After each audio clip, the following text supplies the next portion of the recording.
Oh yeah.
I do that.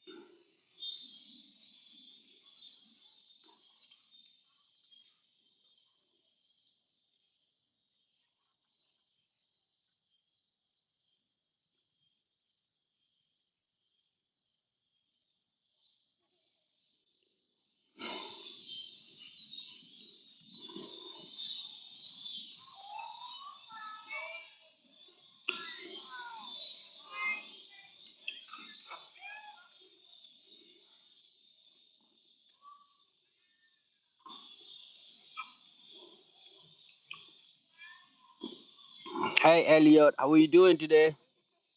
I'm eating. Let me show you something. Coconut milk, vanilla bean, coconut milk, ice cream. A vegan type of ice cream, I guess, or a vegetarian type of ice cream. I don't know.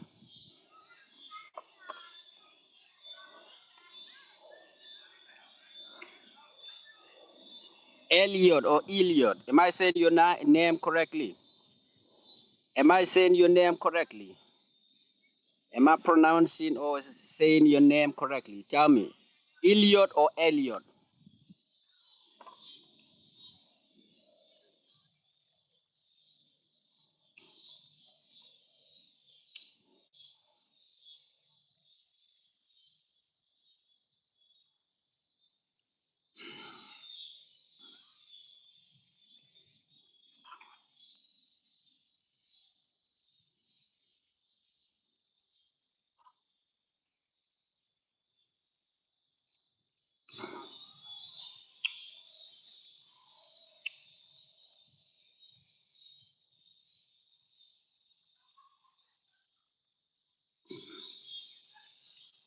Wara what?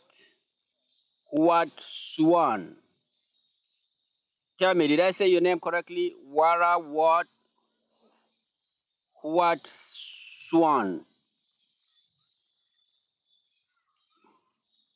I'm in Chicago, my friend.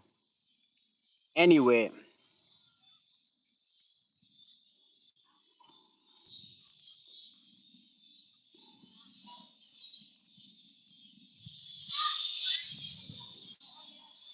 Oh, your Wi-Fi is extremely bad. I'm sorry, man. Where are you from?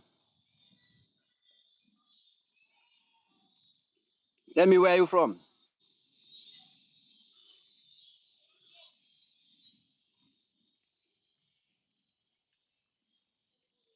Oh, Space Bed. Why you change your name now?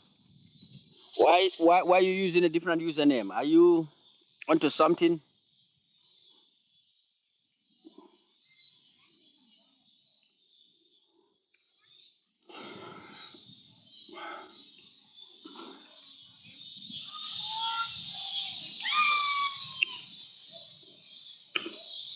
Space Bird, what is happening to you? Thank you for the thumbs up.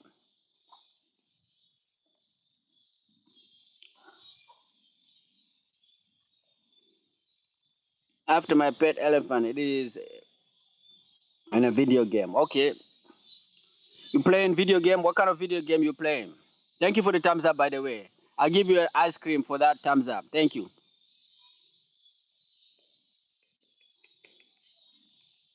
Oh man, I don't know who's that second thumbs up. The second thumbs up also is appreciated, man. Thank you very much. Thank you for the thumbs up, guy.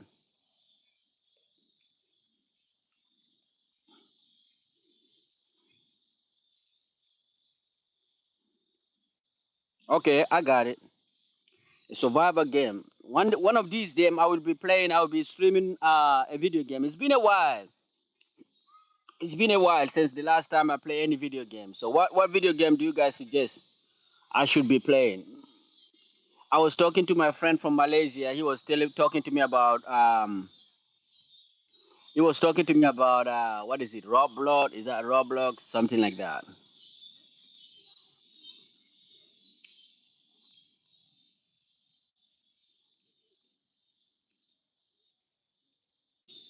Okay, I'll be the newbie, man. Is that game difficult? Is it difficult to play?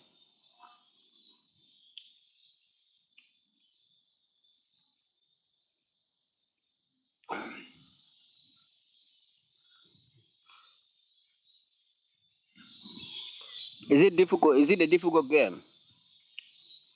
Well, it is after my pet. All right, I got it. I got it. I got it. That you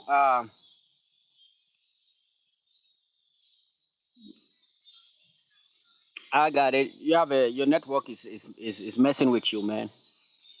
Your internet is not good.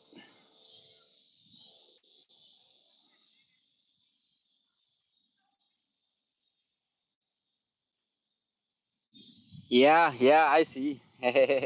What software are you using? You good, my friend. You good. You are good, my friend. Don't mind. I don't mind seeing a lot of your message, man. Glitching happens sometime. All right. Oh yeah, no, I got it.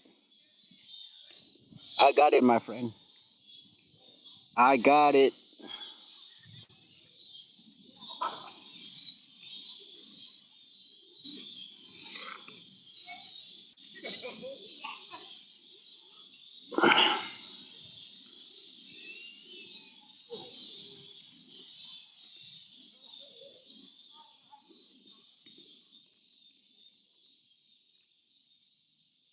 Oh, where are you right now? You didn't tell me. Where are you? Are you out of the out of USA? Where exactly? In which country are you? In South America or in Europe or in Asia?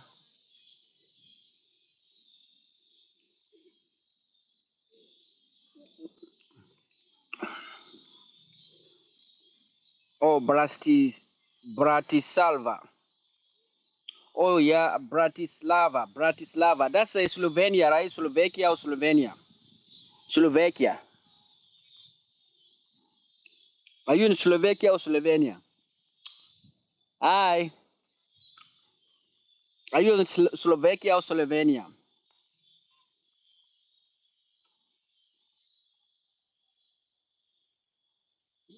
Oh, Slovakia. Okay. I'm always confusing between Slovakia and Slovenia.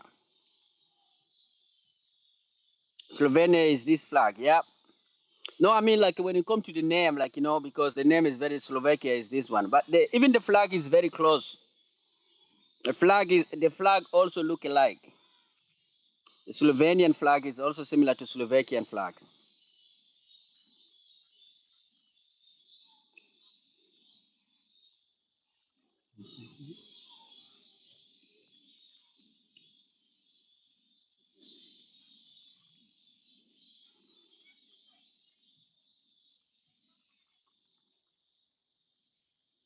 When are you going? When are you coming back, man?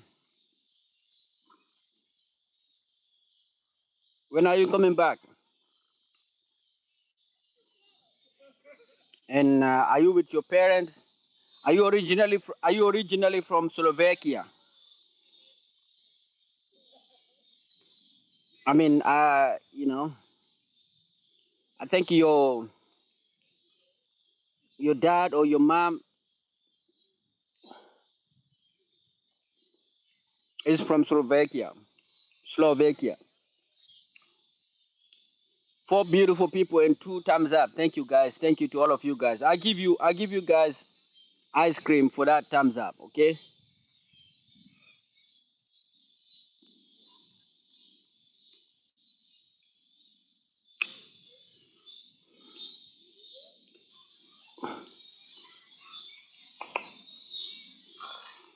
What's up, man? Ever want to watch Maka?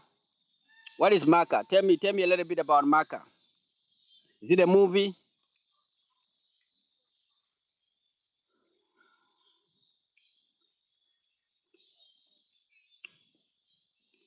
What kind of movie is that? If it's a movie,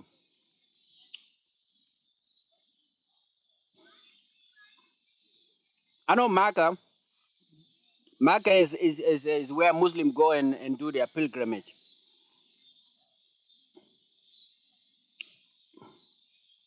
Oh, you're asking if I ever went to? I was in Saudi Arabia though, but I never. I was in Riyadh. I was in Riyadh, not in Mecca. Mecca.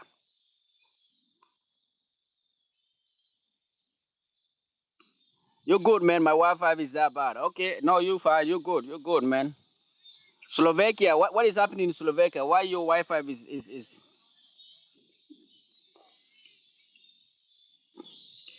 I'm saying. I'm asking. When are you coming back to the USA?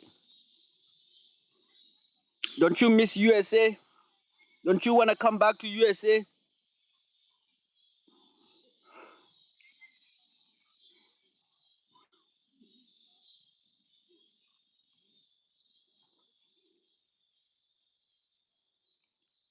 Okay, where are you from, my friend Leo? Leo, are you from Saudi Arabia or what? Oh, your name is Lou or Leo? Your name is Lou. Where are you from? Are you from Saudi Arabia? Yeah, I know. I've seen a lot of people going to Mecca for pilgrimage. You know. I don't. Okay, you don't have a SIM card. Oh, so you're using Wi-Fi? Okay, it happens sometime, man. All Muslim are meant to go there. Okay, do you want to go there? I believe you are a Muslim, right? So you are you? When are you going there?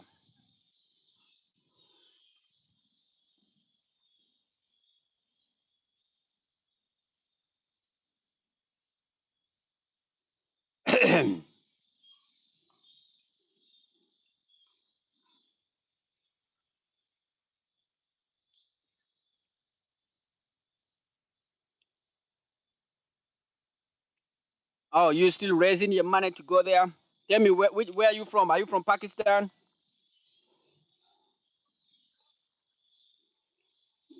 You from Pakistan or you from Malaysia? Pakistan, Malaysia, Singapore, India.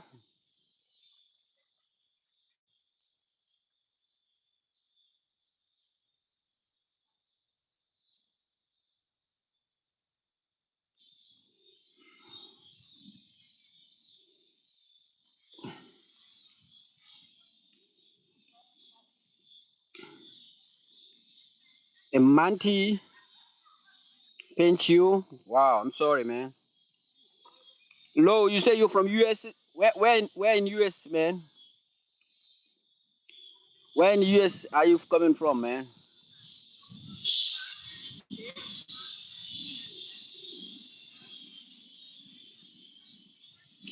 Oh man, I'm sorry, man.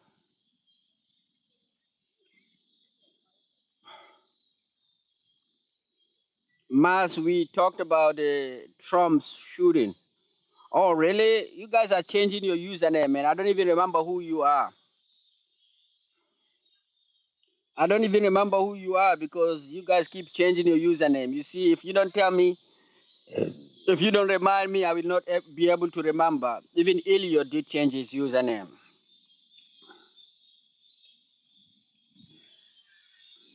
Oh, you kill it? Be right back. Okay.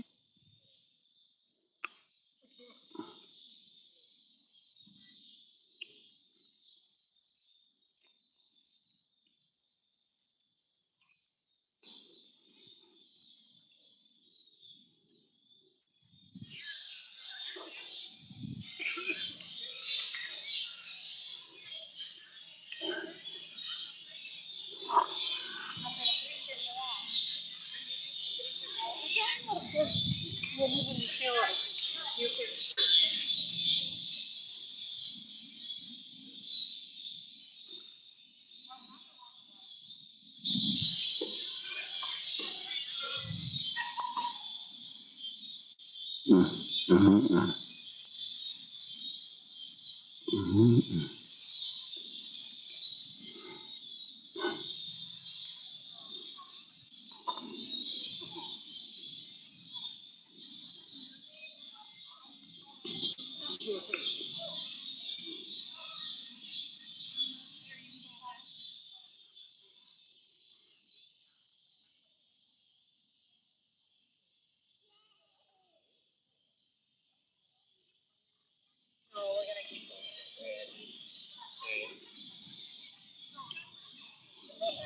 UK.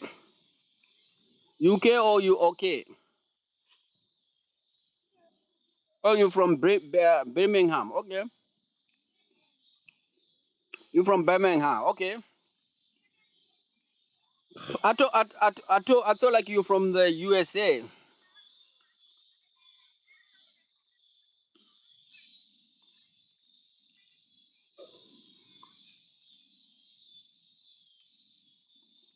I thought you were from USA, man. I didn't know that you guys are from UK. No, I am saying the early Quran manuscript are from Birmingham. Oh, okay. What is it doing in Birmingham?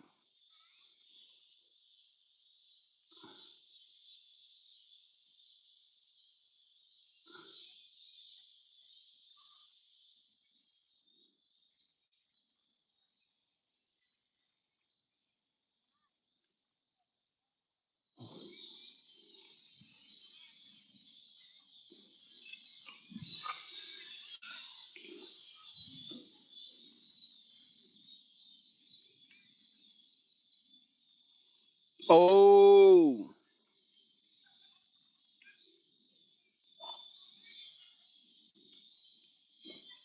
Lou, what is your Muslim name?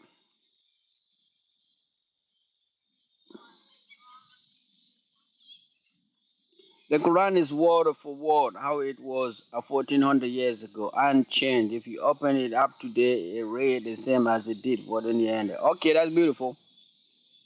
That's beautiful.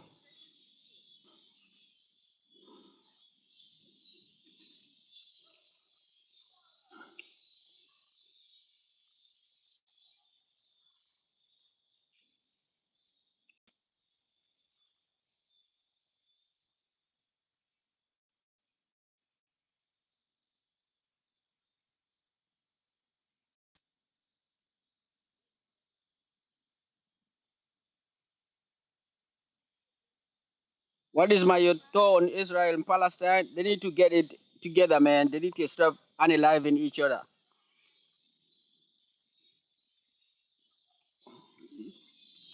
They are doomed to be together forever. It's like a husband and a wife who keep fighting each other, but there's no option for divorce. You know what I mean? You have a husband and a wife who are married, and they've been told that there's no divorce, there's no option for divorce. But these couple don't like each other. You know, the husband don't like the wife don't like the husband, even though they mean to stay together in one room. So what is the solution now? Are they gonna keep fighting forever, or are they just gonna just put down the weapons and start trying to understand each other and try to live in peace? That's the question that both of them need to both Palestinian and Israeli need to ask themselves. What happened in the past has happened. Doesn't matter. Let's deal with the future. Let's deal with today and the future. That's the way I see it. Put down your weapons. Find a way to live together.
Yeah.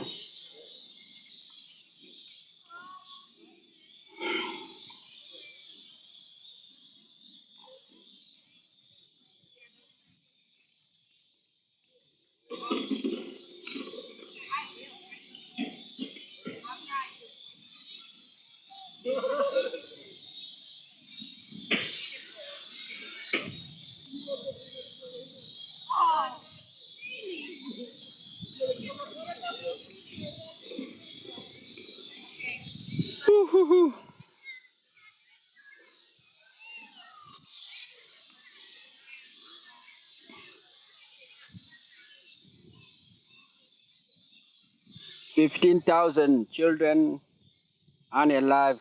58,000 of the infrastructure is destroyed. Yeah, that's what war. That's what misunderstanding bring to you. Misunderstanding and fighting and all of that is destruction, man. It bring you destruction. It doesn't. Innocent people paying the heavy price.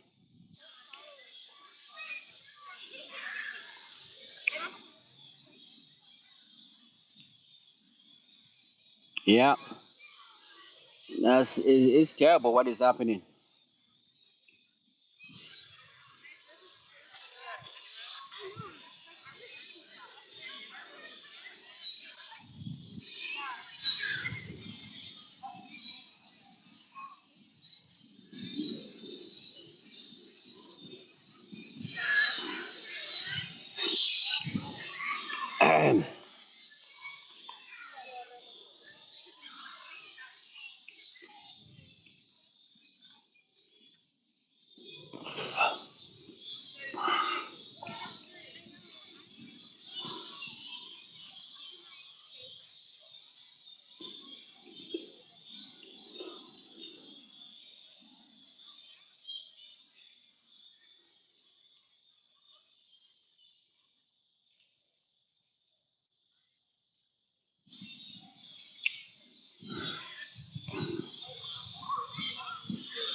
Oh, thank you for the thumbs up. I don't know. 3 people. That's beautiful.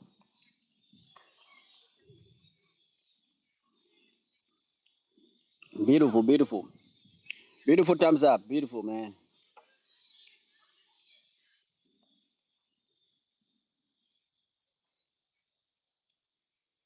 Hi.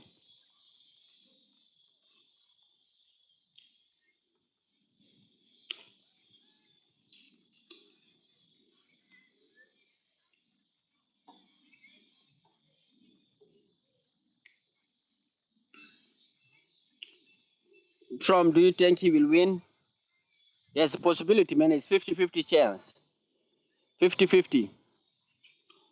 It's like when you're taking your multiple choice questions, you're taking an exam that is made of multiple MCQs, and you have like a multiple choice question that is just involving two options.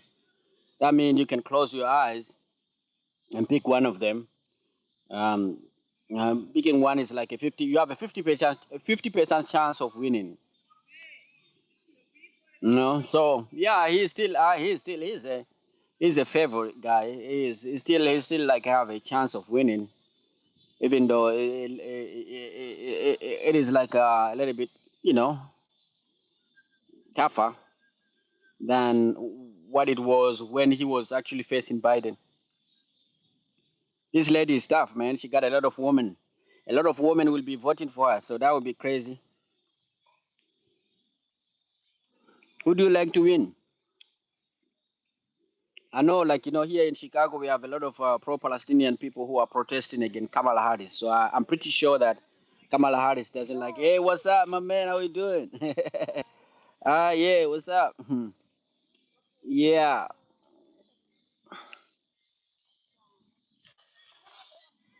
yeah. I know that majority of you guys, I mean, 90% of pro-Palestinian are actually pro-Trump. Here in Chicago, a lot of pro-Palestinian were protesting against Kamala Harris. They don't want her to win. I don't understand the concept, though. I don't understand why they don't want her to win. Yeah, I know, I know. But I'm saying like there's a lot of pro-Palestinian that who are pro Trump. I don't see how it works though. How do you how do you become a pro Trump? I don't understand. But many people, many of them are justifying their stand. They stand. They are willing to vote for the Republican instead of Democrat because of the conflict that is happening under the administration. Under the watch of Kamala Harris. She's the vice president currently. She's the current vice president, so people are justifying their support for the Republican as the indication of our bad policy to Palestine. Even though it's a short side, I understand. Short-sighted view. You gotta understand, man. If you see the declaration, if you see the intervention, the Trump intervention when it comes to Palestine and Israel, is actually accusing this administration of not doing too much to help Israel win the war. So he, according to Mr. Trump, actually he's saying that Biden and Kamala Harris are slowing.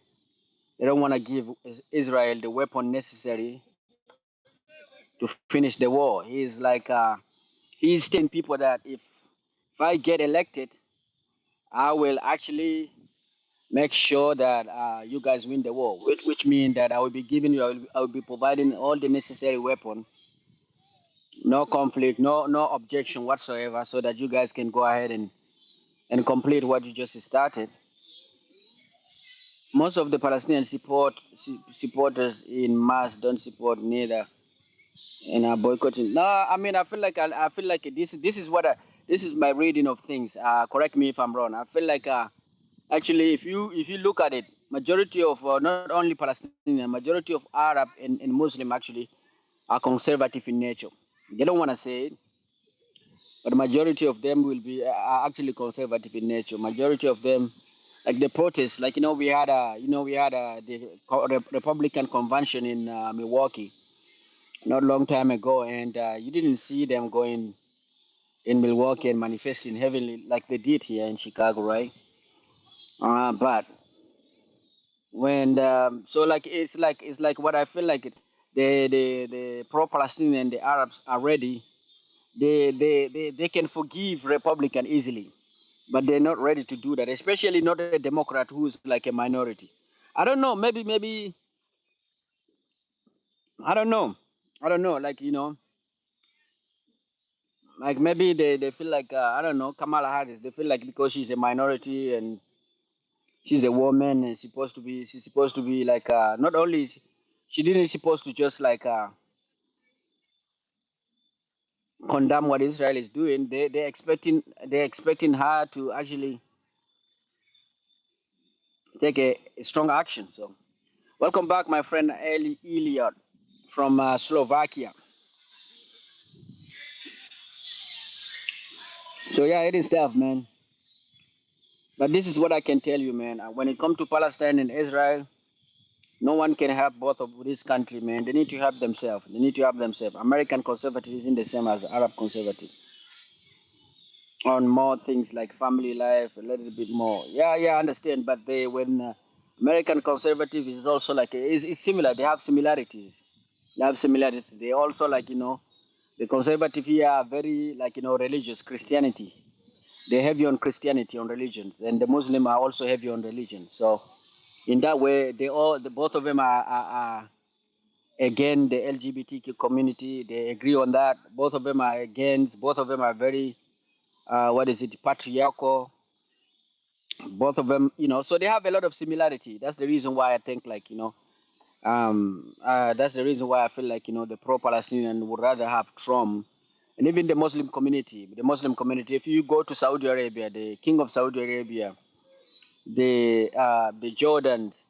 The funny part of it, both of them, like the Muslim in the Middle East and also the Jewish community in the Middle East, both of them are actually a big fan of Donald Trump.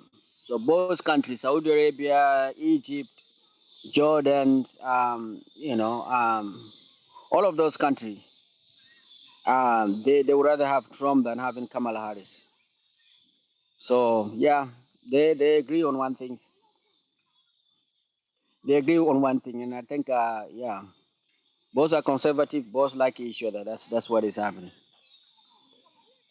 But when it comes to like whether Trump is going to be beneficial to for Palestinian, I think if he's not worse, he's not gonna be beneficial. He's gonna be worse than this administration. I will go for now, bro. Okay, have a wonderful night. Have a wonderful night, my friend. I'm glad that I was able to talk to you while you're here. But enjoy your day. So yeah, like I was saying, guys, I feel like both of these guys. I feel like Trump. For my pro-Palestinian who are protesting here, this is what I can tell you, man. My reading is telling me that if you are protesting, if you want Trump because of Palestine, then you're making a huge mistake. It is Palestine land. They were kicked out in Nakba in 1948 before they used to terrorize Palestinian. Yeah, it's a little bit very complicated thing, man. It's a little bit very complicated. You see, if you want to be frank, if you want to be truthful, if you want to be truthful, then you can always you can understand you can understand that Israel, the Jewish people that you see today, back in the days, they used to live in that area. So long before 1948, long before that, the Jewish community used to live in that area. And even if you're Muslim, if you practice the three Abrahamic religion, you know that your books actually, if you can read your book, like your scripture can tell you that, like if you're a Muslim, if you say you're Muslim, if you open your books, you know that majority of the conversation in that book is actually a competition between Muslim and Jewish people. And then you need to ask yourself if Islam, if Quran was talking about, in your book, um, in Quran they call Jewish people Ahlul Kitab. Ahlul Kitab meaning that the people of books. Because prior to Islam, Jewish people used to be known. They had that book. The Torah, the Old Testament, the all what is it? How do you guys call it? Um, the New Testament and the Old Testament, which is Torah. So yeah. So if we go back and read all like a scripture, if you read in your scripture, you know that the Jewish people, all the story, everything is indicating that these people used to live on that land. You know what I mean? And then you have a lot of conquests. That land is like the that region, Middle Eastern region, is actually conquered a lot. Middle East and North Africa. It used to be it conquered a lot. It conquered by Persians. It was conquered by Persian, by Roman, by Turk, and then by Arab, by Turk, and by British. So yeah. So is the story like I want when we discussing about it, we have to also understand we have to also put in consideration what happened in the past. In the past, long time ago, before that, before the Ottoman Empire take over the current day, Palestine and Israel and all of that, there used to be like the kingdom of Israel. So those are those aren't the same Jew. Those Jew came from Eastern Europe. The prime ministers changed now should be more Jews and yes. That's another conversation, right? That's another conversation. Even we have some African in Africa who are telling us that the current day Jews are just European and that there are certain there are Jews, there are African Jews who are from Ethiopia and all of those guys. This is another discussion, but I'm talking about the the notion that the Jews didn't supposed to be there. I feel like we can have it always. It's like do you know the history of Spain? You know that during the Muslim conquest, they conquered the whole North Africa, the Middle East, North Africa, which is the current day Egypt, Sudan, Morocco, Tunisia, Algeria, and then they arrived there, and then they used Moroccans. When the people converted to Islam, like the Berber, there are people who are called Berber. In French, we call them um, the Tuareg, the Tuareg are Berber. These are supposed to be the indigenous of North Africa, not Arab. So the Berber were conquered and converted, and then they formed a huge, strong military in that part of the region in North Africa, and then they invaded Spain. They invaded Spain and all the like Spain and part of Portugal, and they colonized Spain and Portugal for almost like Spain. There's this part of Spain and Portugal that used to be just like current day Palestine. So it used to be owned by Muslims. They have a lot of mosque and they have all of that for almost 800 years. And then after 800 years, these people, the Europeans, decided to come back, just like Israel is doing right now. They decided to come back and try to force Muslim out.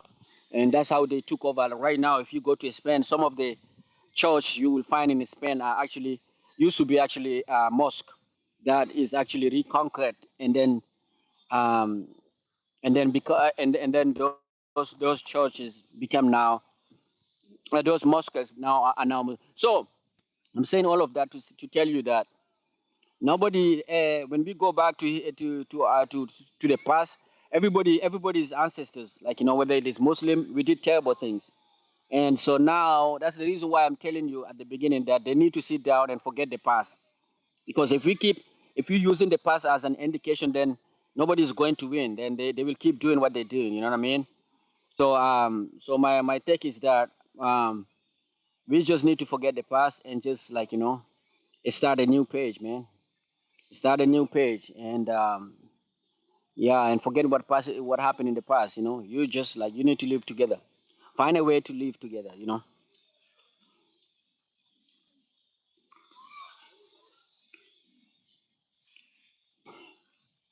Yeah, but I agree with you that there's a lot of Jews people that are actually in Africa, in Europe, in the Middle East, even in Yemen, current day Yemen. You have to understand these people are converted.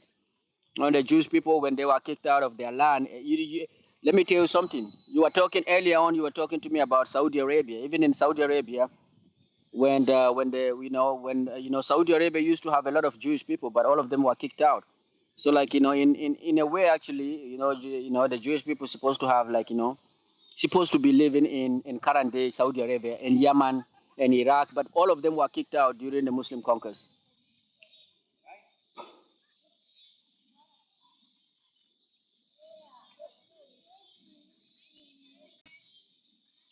Yes, yes. What Netanyahu, I agree with you that what Netanyahu is doing is actually terrible. I actually am part of the people who are who are begging that who are saying that he's a crazy person and that he need to be a stop. He need to be a stop, and I agree with you on that. But I'm just giving you like what I mean. We need to do it. So once you know that both of them, once you know there has to be like a compromise from both sides. You know what I mean? The Palestinian has to the Arab and Muslim and Palestinian need to understand where these people are coming from. Oh, Anisha, welcome, my friend. Anisha, welcome back. Where you been, my friend? Long time no see. But what I was saying was that once we understand that we understand that actually the past actually is the past is actually crazy, then we can actually compromise. Both sides can compromise. The Muslim and the Arabs and in the Middle East, they need to understand that back in the days, I mean, you don't need to go very far. If you read your book, if you read I read Quran, if you read your book very well, you'll understand that majority that Quran is actually telling us that these people used to live around here and that the kingdom, I mean, you just need to understand that Islam is one of Abrahamic religion. So like when we say Abrahamic religion, we mean Christianity, Islam, and Judaism, and Judaism precede all of them. And if you understand that, then you will understand that these people share the land. And back in the days, you also need to understand one thing because many people are getting confused. You need to understand that the notion of this is independent country with a border, with a distinctive border, is actually very recent notion. You know what I mean? It's not very old. So like they cut in some of these countries in the Middle East, like UAE, United Arab Emirates, Saudi, Yemen or Qatar or Bahrain, all of those countries, just like when the colonization started, is very recent. Back in the days, all of the tribe that used to live in that region, they used to just walk around from. It's a huge land that people are just moving around. So it didn't have like a distinctive kingdom whereby a certain group of people used to live and then and then having border. No, Egypt has like a kingdom, and Persia has like an empire and a kingdom. But the current day Iraq, let me tell you something. Let me add another information. The current day Iraq used to be called Mesopotamia. Current day Iraq used to be part of the Persian Empire. But then you have when the Islam came and the Arab conquered all this land, and then it was converted into Arabic. So the Persia itself, Iran itself, become like a smaller. So if you open your book, my friend, are you referring to the Quran? Say, "Oh, children of Israel." Yeah, actually in Quran, Quran mention a lot of story about Jewish people, more story about Jewish people than Arab. So when Quran, every time you hear Quran, I read your book. Every time you hear Quran say, "Oh, yeah, oh, the people of books, ya Ahl Kitab, people of book, oh, children of Israel," oh, it's just talking about Jewish people. And then the story of the Moses coming out of Egypt, going back to what I mean, taking his people, going back. Islam also believe in it. Not a long time ago, actually, Muslim actually in Egypt wanted to destroy the pyramid. They seen it. Why? The reason why? Because for them, these people, pharaohs, are actually deemed evil people. They actually destroyed. Why do they think pharaohs is evil people? Because of what Jewish people told them. Because of Moses. Because of the story of Moses and Pharaoh. So not a long time ago, the very conservative Muslim actually wanted to destroy the pyramid, and they didn't want it. But right now, because now Egypt become like it's like Egypt now is very important because like people can trace back most of this religion back to Egypt. So now Egypt is very important now. The current day, the people who are living in Egypt today, the Arab who are living in Egypt today, are accepting Egypt. But they didn't accept Egypt not long time ago. They were not accepting Egyptian. So the story of those and not only between the Jewish, the Jewish people and the Arab, but also you have other tribe. You have Kurd. Kurds, people of Kurdistan also live in that area. You have Assyrian, you have many people. You have African who are like, enslaved and kicked out of that region. Some of the African, majority, like for me, my tribe, for instance, is Fulani.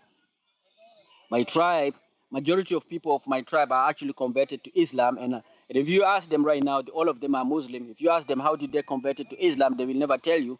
But my tribe, my ancestors, for instance, they used to live in current day Egypt and Sudan and North Africa. And they were the first African to come in contact with Arab, with Islam. So that's how they got converted. And so they made Arab. Arab came with a huge power, conquered that land and converted the people. And some of our ancestors were actually enslaved. And then some of our ancestors, even though when they converted, they accepted Islam, they ran away from the Arab because you cannot live with the Arab back in the days with the color, with my color. So it used to be that, even if you're Muslim, you will be like living as a second class citizen. So that's the reason why majority of African who used to live in North Africa, they were kicked. They ran away into deep Central Africa, West Africa, where deep forests, running away from the conquest, because the North African Middle East used to be just an area where like a lot of infiltration, a lot of fighting, a lot of conquest, and so that's how. So many tribe were unalive back in the days. I used to live in Egypt, so I know all of that. So many tribe were unalive. That is referring Jacob and all of that, Israel. Yep, I'm referring to that. So there's many people in that region that are victim of the conquest.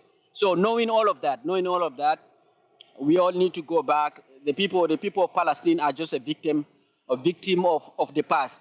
So they need to just like compromise. There has to be a compromise.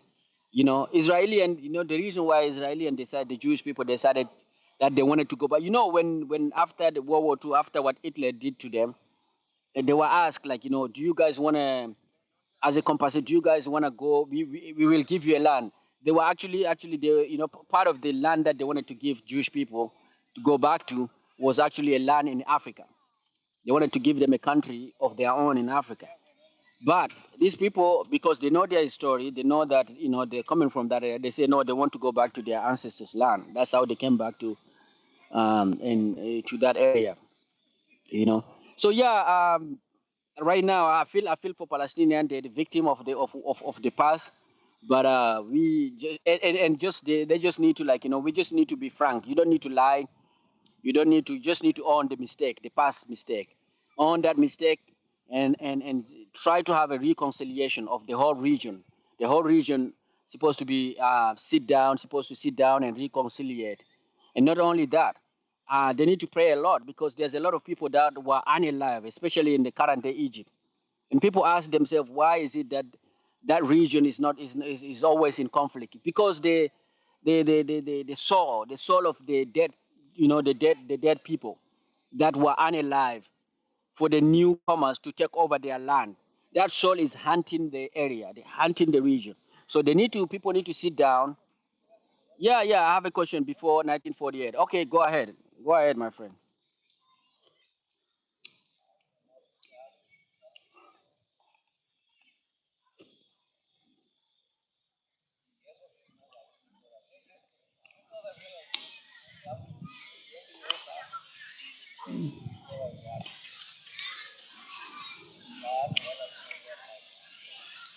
You didn't tell me where are you originally from, actually. I want to know where you're originally from so that I can understand. I mean, majority of people are very young. Majority of people are just like, reading the story on TikTok and on social media, and it's good, but we also need to, like, reflect a little bit.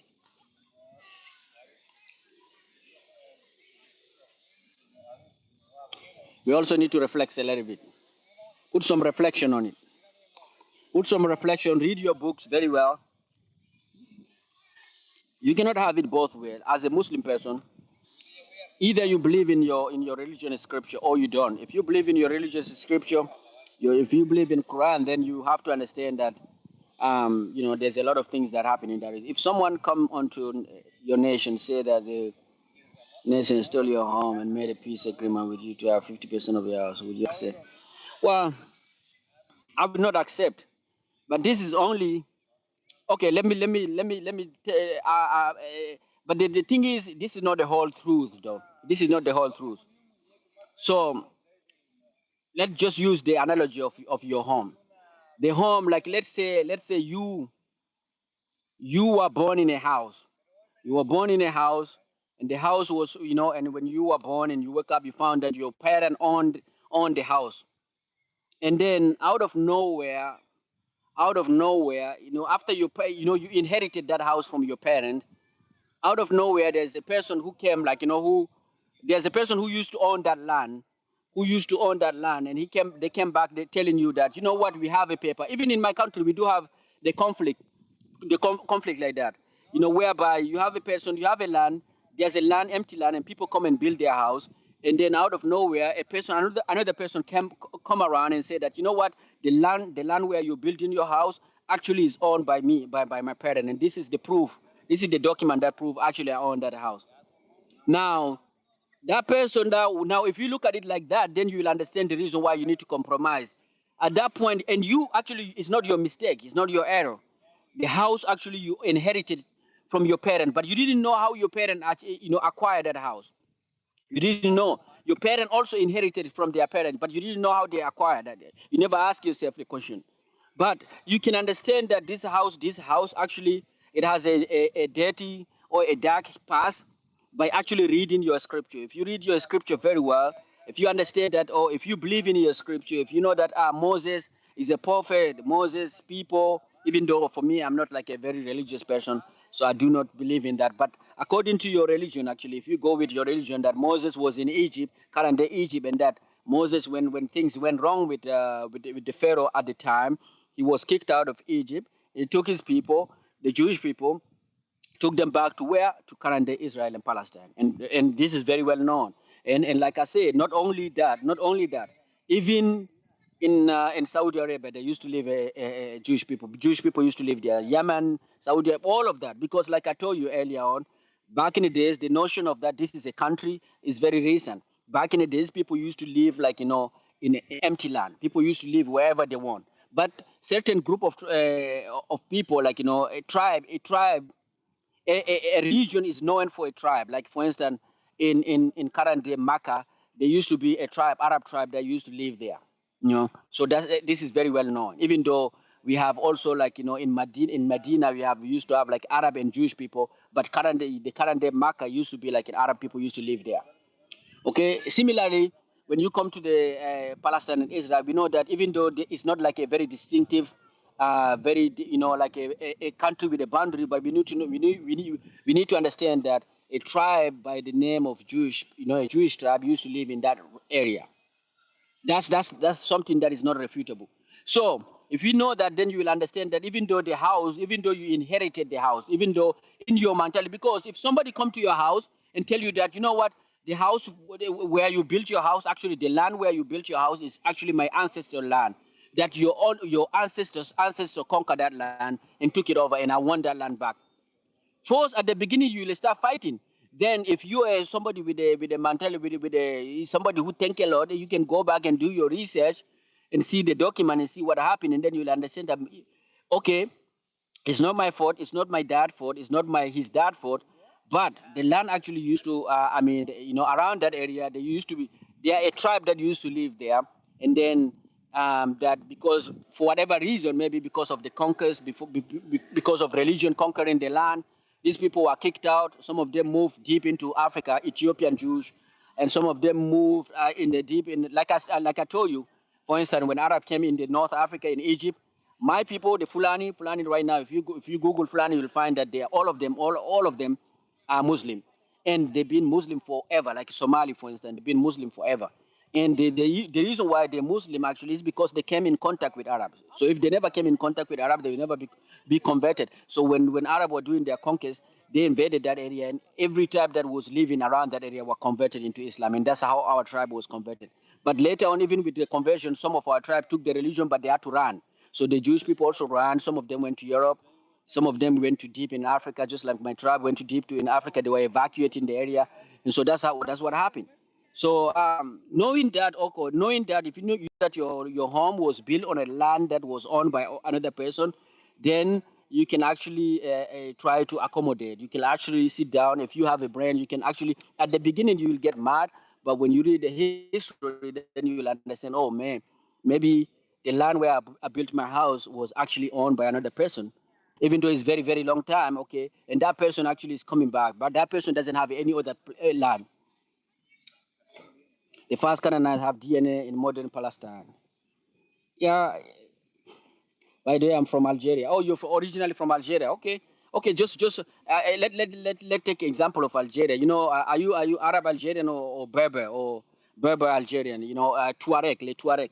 If you're Tuareg, you know that the Algeria, the native of that land, are actually Tuareg. Even though majority of Tuareg right now are mixed with Arab, but the native are Tuareg. And then, okay, so you're Arab. You already know, if you don't want to be like a hypocrite, if you want to tell the truth, you already know that if you're Arab, then you're not native of that North African. Amazik and Tuareg, yeah. Amazik and Tuareg, yeah. Amazik, you know, if you are not Amazik, you're not, Tuareg and Amazik, you know that you're not native. You actually came to that land, and also like you have to understand that many also European also were taken, because the Arab conquest actually went to the Europe, and they used to import a lot of women, a lot of enslaved women, European women who Arab used to import, just like Ottoman Empire also, when they had their empire, they enslaved a lot of European women and they brought them to Turkey, and that's how Turkey become a little bit lighter skin. Like in the North Africa right now, if you see like Tunisia and Algeria, the lighter you are, you know that your ancestors, you know that is a mixture with European and some of the native, and so majority when the Arab conquered and they reached Spain, Andalus, they used to call it Andalus, they had a lot of access to European women, and they took a lot of them that were imported to, as concubine, imported to the Middle Eastern region, North African region, and that's how you get the lightening of the skin. So it's just like that, but for me, my take is that understanding all of that, I will tell the both Palestinian and Israeli, uh, to just forget the past. And if there's actually, it is very, I think the whole Middle East need to just unite as one country, just like back in the days. They need to unite as one country, with one passport, and allowing Jewish people to actually to live even in Saudi Arabia, allowing also Arab to live even in Israel. Just like back in the days, they used to just travel around. There's no boundaries, so all the whole Middle East need to do that in order to avoid. Because the reason why I'm saying that, you also have problem with the Kurds. It's gonna be very difficult. Yeah, I mean this one actually is because the Muslim among themselves also, they're not united. It's not like Muslim also, they is like a combination of different cultures. Maybe the Middle Eastern Muslim, they have a similar culture, but if you go to Indonesia have nothing in common with the Muslim world. Indonesian Muslim, they're different. They're very close to the I don't know, Singaporean, maybe Malaysian, even Malaysian are Muslim. They're very close to Chinese than they are to Arab, in culture wise. So, is the unity could be like, maybe you can say that unity of Muslim that have a culture that is related. Maybe the North African, even in North Africa, it's not going to be easy. I think all Muslim nations should unite. What's your take? Well, like I said, it's gonna be difficult. Look at the Muslim themselves. They have a lot of different culture. Oh, my friend from Cameroon. Ah, man. Where in Cameroon are you coming from, man? I'm also from Cameroon. I'm also from Cameroon, my friend. So, if you wanna unite, this is for me the solution for Israeli and Palestinian crisis has to be Yaoundé, Chidi Yaoundé. Okay, I was born not far from Yaoundé. I was born in oh yeah, I was born in Cotton. In Cotton. Oh, you the guy from man. Okay, nice to meet you, man. Nice talking to you today. Welcome back. Welcome back. Yeah. So my solution for what it come to the Israeli-Palestinian crisis is just forget about the past, because if we go back to the past, you guys will never, you'll never stop fighting. Forget about the past. The past is in the past. Just right now, all the Arab countries and all the Arab countries in the Middle East, at least in the Middle East, need to unite so that we can actually run forward. Everyone in Africa is African here. Oh, Bali, everyone is African here. Ah, okay. Yeah, we have a person from Algeria. Fury Fetal, hello, slightly from the past. Welcome, my brother. How are you doing, my friend Fury Fetal? Welcome, welcome, welcome, welcome. Today again, I come back to the same area, and I'm sitting here. I'm chilling, and we were actually digging deep into African Union is also something that is very difficult to achieve. I don't know why, but it needs a lot of sacrifice to be made in order to achieve that unity. Because, like I said, different cultures, people who are very individualistic people, and also you have to understand Africa is still one of the only continent where you have a lot of tribal. The notion of tribal is still exists in Africa, you know. So you have tribalism, which is just like tribalism on its own is like a country, you know. You may live in one country, like my country, you know, Cameroon. Libya wanted that. Also, North Africa is really corrupt. Yeah, tribalism. You may live like in Cameroon, for instance. We have 300 and something different tribe, right? And each tribe is like a country within a country.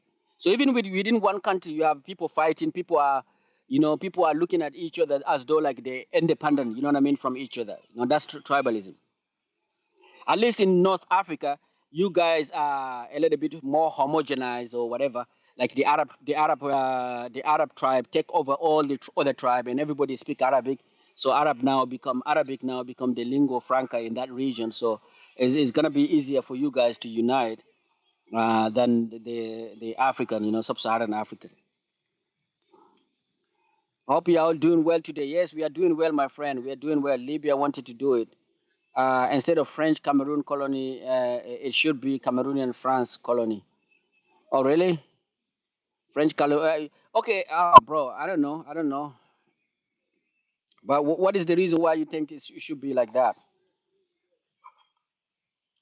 Yeah, Central African Republic is very small country with a huge land. The country they have is bigger than Cameroon, but the number of population is less than 10 million. So, and also like people are primitive and people need a lot of resource. A lot of countries are trying to exploit their resource. So all of that is leading to conflict. Congo is witnessing the something, you know. Yes, yes, all of it, everything is possible, man. But I mean, for me, I think, I don't think that it is impossible for African to unite. But I think it's gonna take a lot of sacrifice, you know, a lot of mentality change of mentality. We need to. The other day, I was talking to one of son of Soweto and the other dude, a Nigerian friend. I was telling them that in order for we need to do away with the notion of money. We need to get rid of money if you want to survive, if you want to live with dignity. Developing nation, if you're a developing, not I'm not only talking about Africa. If you're a developing nation, you want to survive this era. You need to actually do away with the notion of money. You need to find a way, a new way, adapt a new way of doing your transaction, of paying or of rewarding people instead of having money. Because if you have that money, what is happening right now internationally? I used to have Japan used to have a lot of tribe, but they all united after hundreds of years. Yes, yes, but you have to understand we're living in a war right now where we have social media. The way the Japanese united their country or European united the country into one country cannot people will not allow it because you need a genocide. Are people ready to accept a genocide in a 21st century where it is money? It is like a it is like a stream live on TV.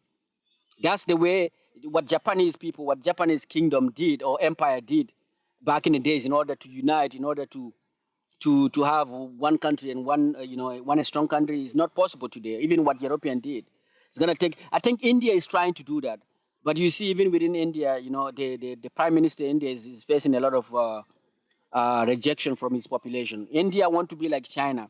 They want to have like one language. They want to have like a Hindi as the lingua, the national language. They want to remove English, but there are people in India. There are state in India, like in the south side of India. There are people who have their different writing system. They have their different language, and they have everything. And they're like an independent country within India. So they speak different language. So if you go to Tamil, they speak Tamilian. So and whenever the prime minister or the government of India is trying to say, okay, we need to have one language. These people will see as though like the Hindi is trying to take over India. You know what I mean? So it's not going to be easy. This is something that has to be done like back in the days when people, when government used to be dictator and can unalive people, scare people, unalive people, to force people to adapt a religion or to adapt a culture. But today, nowadays, where we're speaking is going to be, you have to find a new way to do that, to achieve that. In Japan, we do not learn about Japanese war crime in World War II. Hiroshima, Nagasaki. Oh, I see, I see. Libyan wanted to unite. Yes, yes, I agree. That time, World War II. Yes, yes, it's terrible, man. My friend from Japan, it's terrible what happened to Japanese. But so so I think Africa is similar to India. That's the way I'm seeing. Africa is similar to India.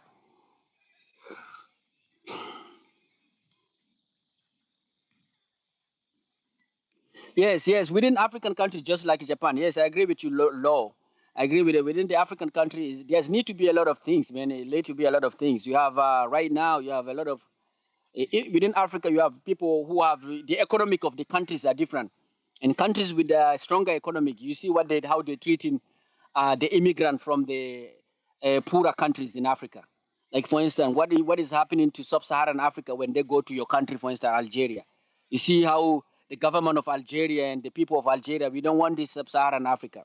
Oh, not very long time ago, you saw what happened in Tunisia, where the president of Tunisia came out on live TV and he's like, there's an international conspiracy again at Tunisia, whereby the international conspiracy is trying to push the black African, sub-Saharan African into his country so that they can take over, they can change the demographic of Tunisia.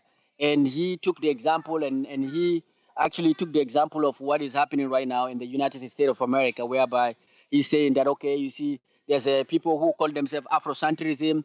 They think that, okay, we invaded their land, we took their land, that the land that where we're sitting right now is actually used to be owned by black people. So he used that notion in order to kick it out, to try it. And you see, the Tunisian and Algerian and Moroccan people start revolting against the sub-Saharan African who are living in those areas.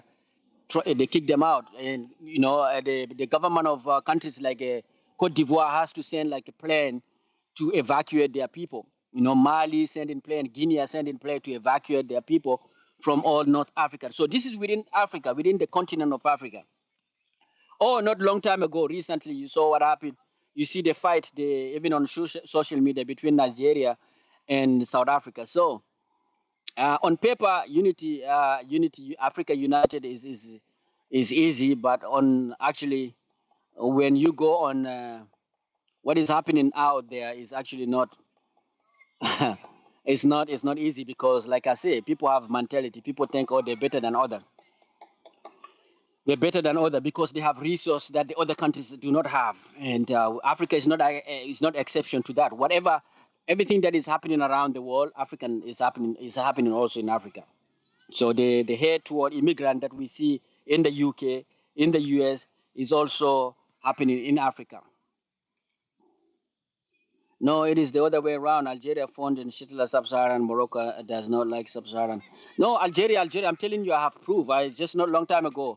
We have a documentary. We have videos of them. Algeria actually transported. You know what I mean? They went ahead, took a lot of sub-Saharan Africa, put them inside the buses and trucks, drove in the middle of nowhere in the desert, inside the desert, and dropped them there in the desert, and then left them there. And I have the video. If you Google, I think I know I didn't put it on that YouTube. I have a video. I have a video of those Africans who were dropped in the desert. You know what I mean? And so the North Africa in general, are very reluctant of African. Why? North Africa, they have this. They still believe. People who live there still think that what Israel is doing to Palestine may actually happen to them. They're scared of us sub-Saharan African. They're scared that one day. That's the reason why the president of Tunisia actually say that there's a international conspiracy, because remember there's a Netflix series. Yeah, who's talking about Japan after World War II? What is happening? My great grandpa was World War II soldier and he's committed suicide. Yeah. So what I was saying was that North African, I feel like this is my reading of North Africa. North African are very reluctant towards Sub-Saharan African. Reason being of what is happening. You have a lot of African right now who are claiming to own to be actually the native of North Africa today, the current day North Africa. And so the North African and Egypt, North and Tunisia and Algeria, all of them are scared that maybe what Israel is doing to Palestine will happen one day. One day they will witness one day whereby African coming back to Egypt and trying to claim Egypt that this is our ancestors' land. So my great grandpa was in World War II. He committed suicide. Wow, I'm so sorry, my friend. Poor Elon catching straight. Oh, can you enlighten me? What Elon? What is happening to Elon? Elon Musk, my friend. Oh. Doctor Who, what and where. Good evening, my friend. I learned quite so much for this channel. Yeah. I'm telling you what is happening globally. I'm talking to my friend Law here, who's from Algeria, and I'm telling him that there's a lot of things. America. Jay, what's up, my brother? So in Africa is not exceptional. I see a lot of people who think like when they talk about Africa, people who live, they think like Africa is an exception. It's not an exception. Africa can be actually really dark.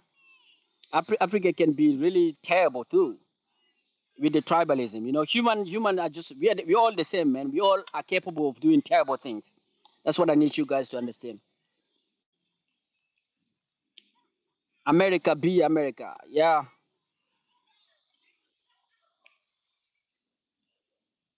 We need one leader to step up and do what Gaddafi did, but America tried to stop, but no one. I think it's not even the no. It's not even is yeah. I know that the Western the America and the European Union and the Western country will try to interfere a little bit because having a stronger. It's not an interest of the superpower to see another superpower emerging. Look what they're doing to China. Look the fight between the Western countries and Chinese. Why is because we are having like we China is forcing us to forcing the world to accept a new superpower. So American Western will oppose the unity of Africa. But I think the bigger problem actually is actually between African themselves. What does what the unity itself? Look at what the West African unity, the ECOWAS. Right now, it is broken. Right now, you have Burkina Faso, Mali, and Niger who are now who are breaking away from the unity that they used to have in West Africa, and now are funding their own unity. you know. And you have this South African. Look, I'm telling you, it's not going to be easy. Jay, Cameroon is stronger than America. In what way? In what way do you think Cameroon is stronger than America? I'm from Cameroon, but I'm not. I would be reluctant in saying that Cameroon is stronger than America. Cameroon is a country of like less than 30 million people, 29 million people, I guess. 29 million people. America is almost 300 million, man. So it's not gonna be. It's not similar. It's not similar. And Cameroon is stronger than Russia and China and USA combined, bro. Cameroon, the territory. Cameroon is like we almost like the Cameroon, the whole the area size, the size of Cameroon is like Texas, the state of Texas. Maybe a little bit bigger than Texas, but it's like almost 500,000 square mile. Cameroon, no. Cameroon, even in the region. I mean, it's strong. I mean, they're strong with the country who have the, countries of the same size, but not. Algeria has 500,000 active troops walking around borders. Ship. Algeria is right now is facing a huge conflict.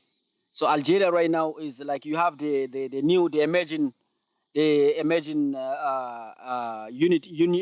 countries. No, the neighbor, the country of Sahel, they call them country of Sahel, Niger, Burkina Faso, and Mali, who united now. All these countries now are accusing Algeria of funding the rebel who are the Amazigh, the Berber rebel who are trying to get a country. they're trying to create a country. They're trying to take a piece of Algeria, a piece of Mali, a piece of Burkina Faso and Niger, and form and create a new country. And they've been funded by Algeria. So it won. JSA Cameroon easily invade you. Cameroon can easily invade USA. Oh man, and occupy New York. TV. I don't know. I don't know. Yeah, maybe not right now.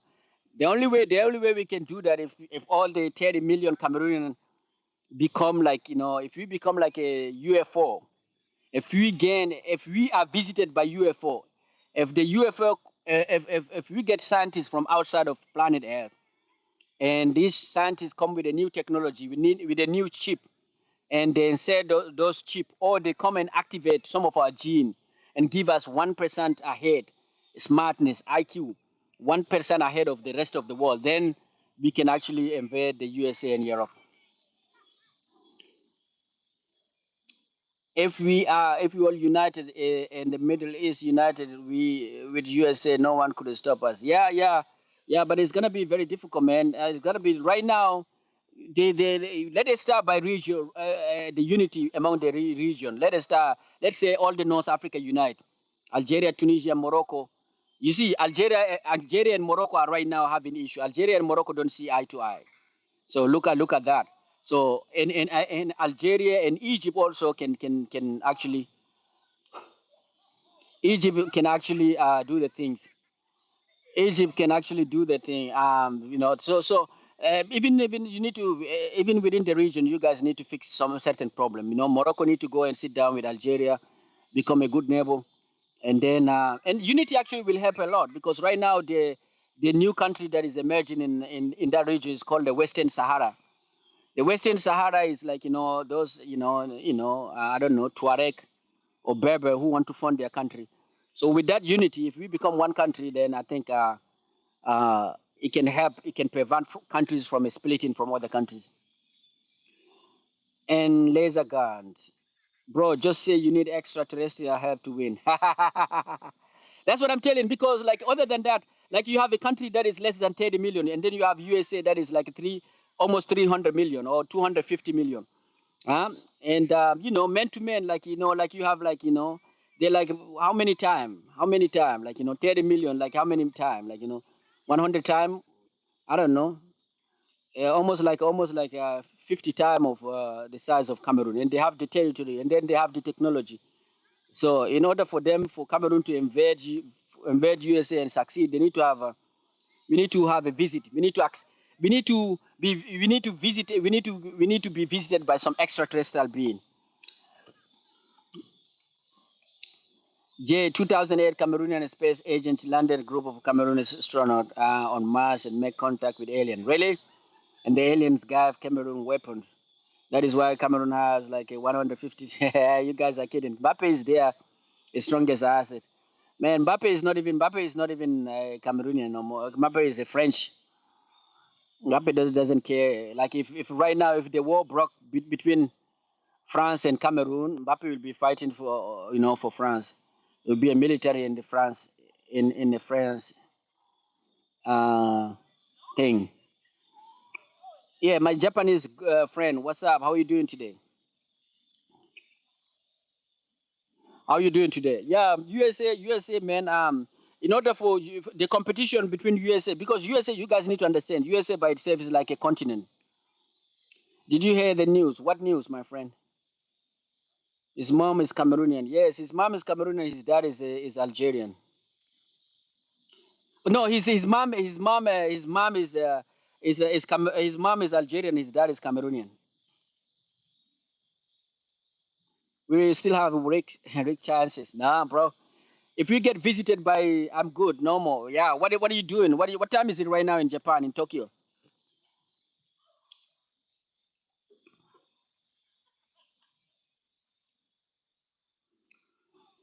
Yeah, man.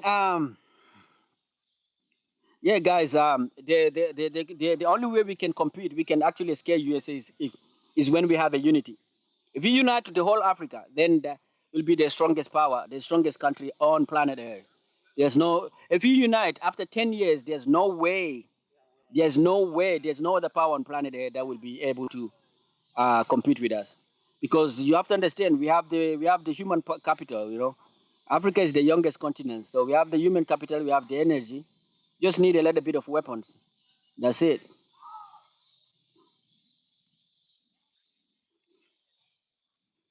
Yeah, it is 8 a.m., man. Oh, it's already Sunday. Wow, wow. You guys are living in our future, man. You guys are living our future. We still stuck on Saturday, man. Come and pick us, man. Take us to Sunday. I want to be leader of Cameroon. It's not gonna be easy, man. Even Cameroonians are looking to become leaders in their countries, but the current regime is not allowing us.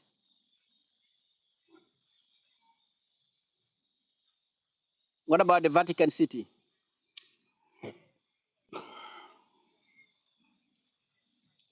What about the Vatican City? There's a lot of activity around me, guys. People playing soccer, people doing everything, people eating, people actually having picnic. Let me show you a little bit, man.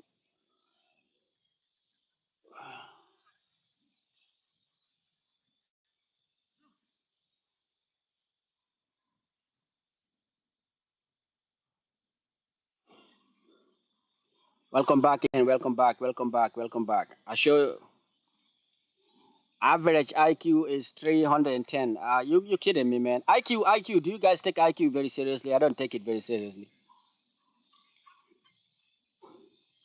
Every Algerian know how to use AK-47 at birth. Oh, really? I didn't know that. But you know what? I think knowing how to use it is different than actually going to fight, man. There's you need to have resilience. You need to be. I feel like the majority of the current population of the world, majority of us are actually weak. Just weak, man. We're just used to, like, we didn't suffer a lot in order to fight. That's the reason why, I mean, those developing nations, the countries who are suffering right now, they will be more resilient than us. And people who are living decent life, you know what I mean? People who are living, who are used to live. People who are scared of living without air conditioning. People who are scared to live without air conditioners are not gonna just go in start fighting, winning wars and doing all of that nonsense.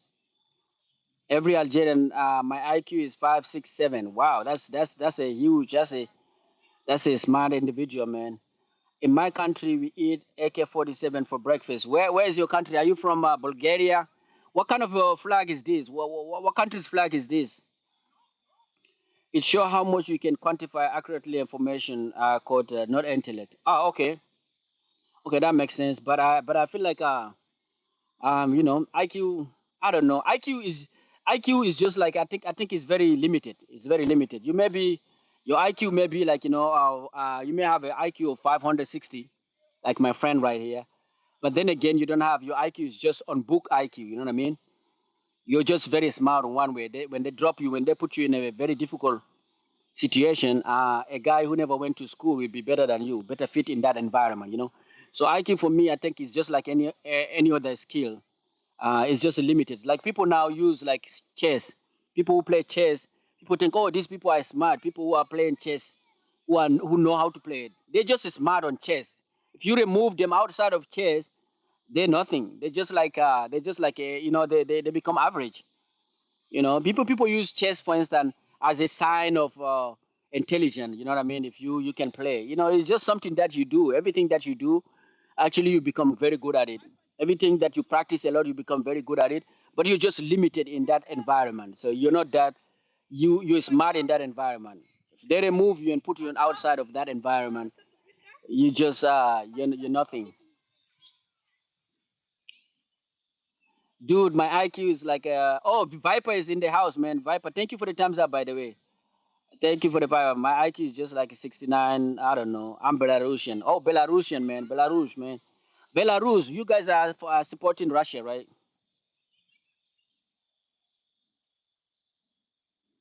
Oh, yeah, yeah, yeah, yeah. He said you don't even need to actually agree with me or don't agree with me.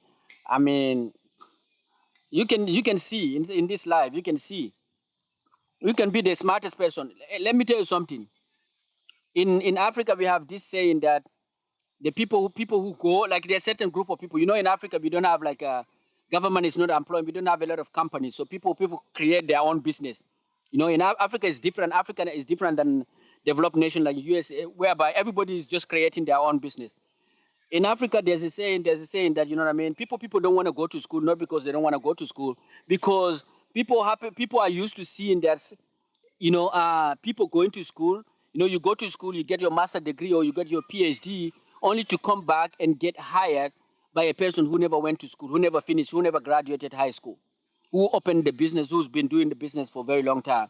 So you're smart on a book, but now you are actually hired, you are accountant for that guy who actually didn't complete their, high school.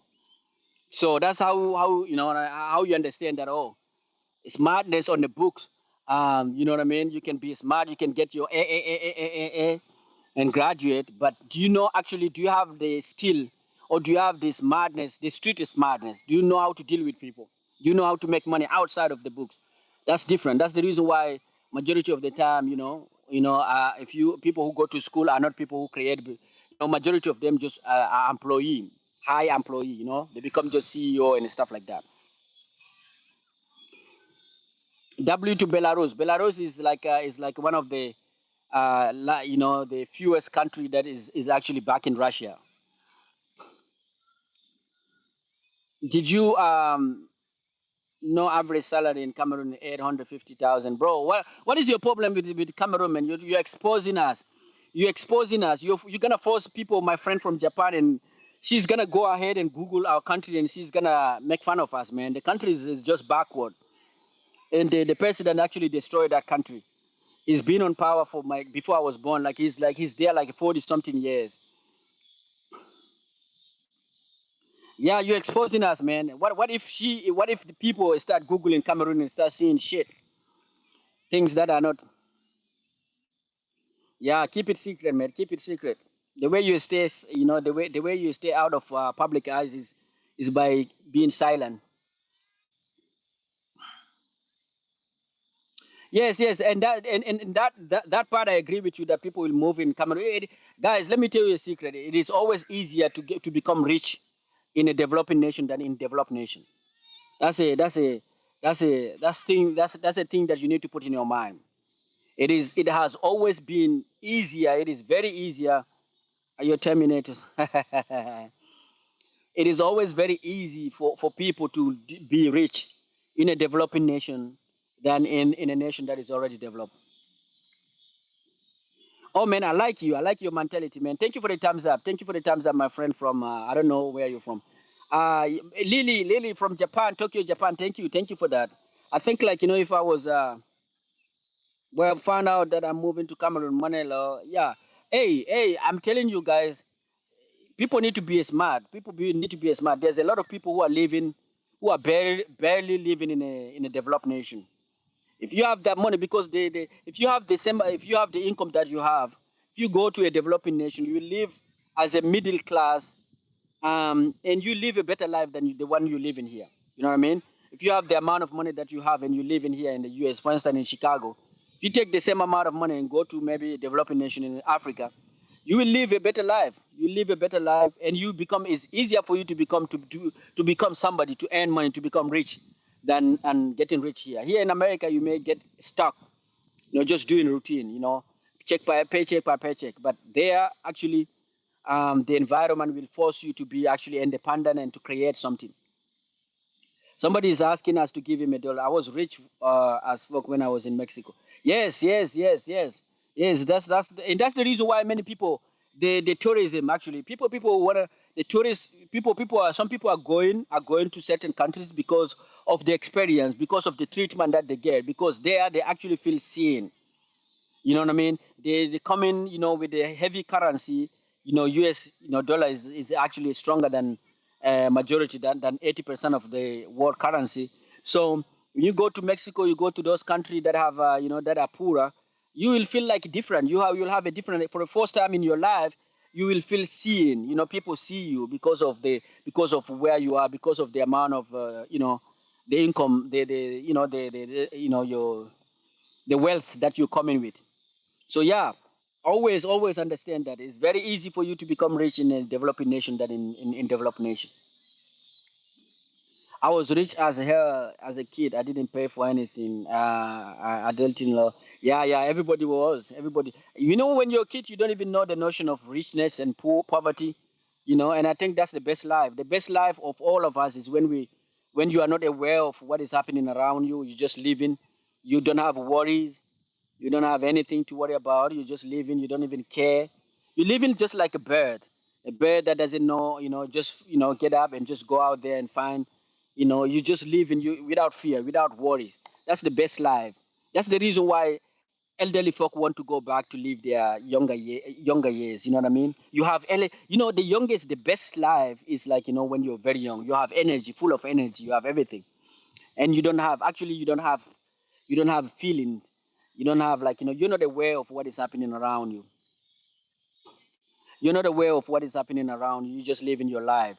Even pain, the notion of pain in a kid, like it's just like that. It just come and go. People don't know pain. When you start growing, you start feeling everything. You worry, you start feeling pain, you start all of that.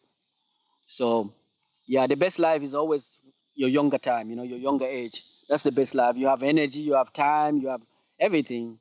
And I miss those days, you know what I mean? I miss them very much, especially for people who have responsibility. I moved to men because the salary in Cameroon is too high. It is 850, so I moved to men to leave some money for people who need it most. bro, bro, immigration. I will tell you this, bro. I will tell you, we living in a time whereby it doesn't matter where you live, man. It doesn't matter where you live. You just need to know. It doesn't matter where you live. Doesn't matter for me, for us, for people, for majority of us who travel outside. Actually, some of us are stuck.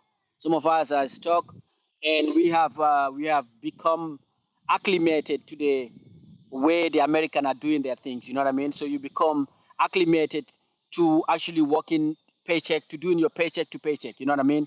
And you just and then you kill your creativity, your creative side of brain in Africa, in developing nation, because people do not depend on paycheck to paycheck. People need to create something in order to survive. So those people are very Indian, Pakistani, they're very creative. African, they're very creative because in those environments, it's not easy. You on your own until you make it. And people that make it actually they're very creative. You know what I mean? But people who live in a Western world, they're still lazy. You are interesting, dude. Yeah, Jay is playing with that. Cage Lion, what do you think of Cameroonian Space Agency? Last month when they started the first base on Mars, they started mining, Ha ha ha. I'm praying, man. For me, I think everything that you say out there is kind of prayer. It's kind of prayer. So for me, even though like I feel like one of these days, like if we can get up again, if you get reincarnated, you'll see what you're talking about. What you're talking about will happen. So you just give it time. Everything one day Cameroon will have that. We'll be mining on the Mars. So it's not impossible.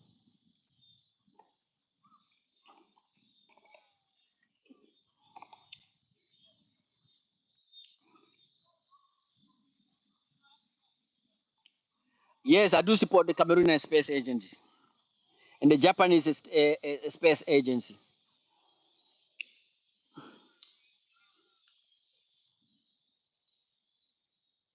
and the Japanese Space Agency and the Algerian Space Agency.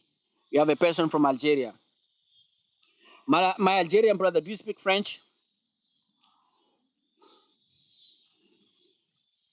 or Arabic or only Arabic?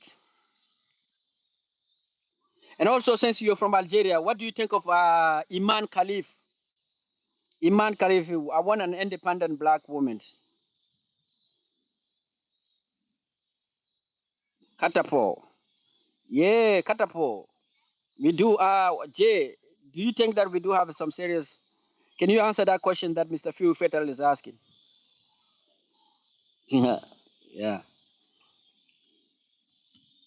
Hello, man. Yeah, yeah, yeah. I'm streaming, my friend. Yeah, yeah, yeah. The topic is just about everything, man. That's about everything. Sometimes we even talk about India. You're from India, right? Where in India? From Mumbai. Okay. I have a lot of people from South India, though. A lot of people from Tamil. I have people from Mumbai, from Delhi, from anyone from Delhi. Huh? Yeah, from Delhi, from Madurai, India, Chennai, Kerala, Pune. Yeah, I got a lot of people. They're not here, but usually, when I stream early in the morning, I have a lot of. They're always coming. Oh yeah. All right, man. See you. Bye bye. Yep. No, those are the teleporters we invite. I know French. Oh, okay. No, I was. Oh, I was talking to my guy from Algeria. I know that if you're Cameroonian, you're supposed to know French. I don't know, but if you're Cameroonian coming from French speaking Cameroonian, if you're from English speaking Cameroonian, then some of you guys will not be able to speak French. Ayame is back. Welcome back, Ayame. How are you doing today? How are you doing today? Guys, so what guys, this conversation is started by by a person from Algeria asking me what is my opinion on Palestine and Israel. And I decided to delve in. And my suggestion for him was that people need to forget the past. That's my advice. People need to forget the past. People just need to start and just we need what is it? We need a what is it? What do you guys call it? A reconciliation. People need to sit down. Have you guys see what South African did? South Africa apartheid, the apartheid South Africa. When they ended the apartheid, the white folks and the black folks sat down and did something called reconciliation. That's what the whole Middle East need to do, especially the Palestinian. I think I'm good. How about you? I'm doing wonderful. I'm doing wonderful. I'm eating. I'm eating this thing. Yo, okay, everybody's agreeing, right? That's what I was trying to tell my Algerian before you guys come. I think if we go back to the past, there will always be trouble. You know what I mean? So forget about what happened in 1945. Forget about what happened before 1945. Things happen, and just sit down right now, and have a reconciliation, because innocent people are people that are getting are paying the heavy price are just innocent people, children, women, and stuff like that. So sit down. Both sides need to sit down and just have it. And for me, my biggest suggestion. This is my suggestion. I need the whole Middle East, from Saudi Arabia, from Yemen to Iraq, maybe even Iran if they want to join it. But if Iran doesn't want to join it, from Iraq, Yemen, Saudi Arabia, Jordan, Lebanon, Egypt. I mean, not Egypt, not Egypt. Syria. All of those guys. All of these countries need to unite, have one country, if they want to stop. We got the past about Germany, so we can forge the past about the Israel and Palestine. Yeah, yeah. German also came together, right? They were used to be two German. They united, and they forgot about the past, and then they started a new page. That's what Palestinian and Israeli need to do right now. And in order for the Jewish people to feel like they're included, they need to just open that border. They need to allow a person from Israel need to be able to live in Saudi Arabia, in Riyadh, Saudi Arabia, or in Mecca, or in Medina, and they need to be allowed to live there and practice their religion without interference, without having people calling them out or screaming at them. And also the same thing, Arab also should be able to live just before the colonization period. Before the colonization period, the whole region used to be it wasn't like a country with a different boundary. It used to be people, tribe, Jewish people, Kurdish, Assyrian, Arab, people moving around. They nomad moving around, just moving around without restriction. That's how what it used to be before the colonization. So we need to go back to that era and just open the borders and then forget about the past and move forward. Do I have a lady? That's a secret, man. That's a secret. You go, that's a secret. So the whole Middle East, guy, this is my suggestion to my brother from Algeria. The whole Middle East need to be one country. Forget about it. One country, no more war. Because if you keep having independent country, many like the Kurd people are asking right now. The problem is not just Israeli and Palestinian. The Kurd people are right now they're fighting Turkey. Turkey is bombing them, bombing the shit out of these people, and they're fighting Iran. They're fighting also Iraq. So they're trying to also create a country over there.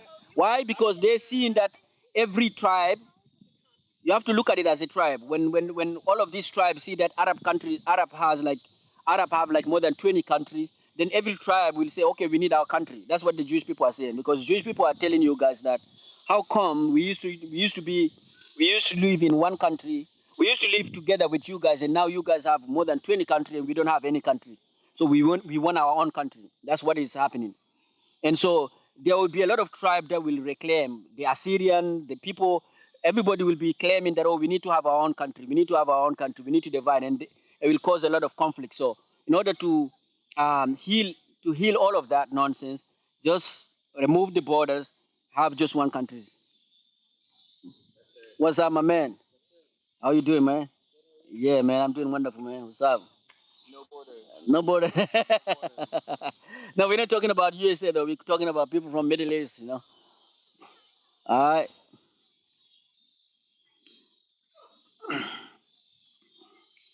Jay, do you have a lady? Do you have a lady?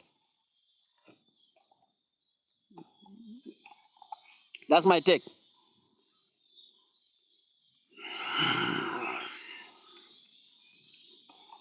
My situation is make a Republic of Jerusalem so that Palestinian, Israeli, and Christians access Jerusalem. Yeah, that's what I'm saying.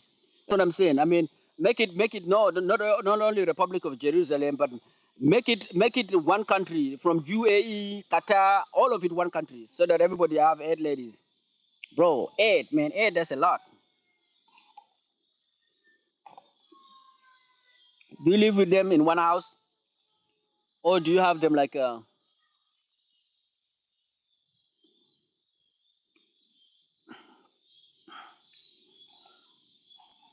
Oh, you live with all of them in one house?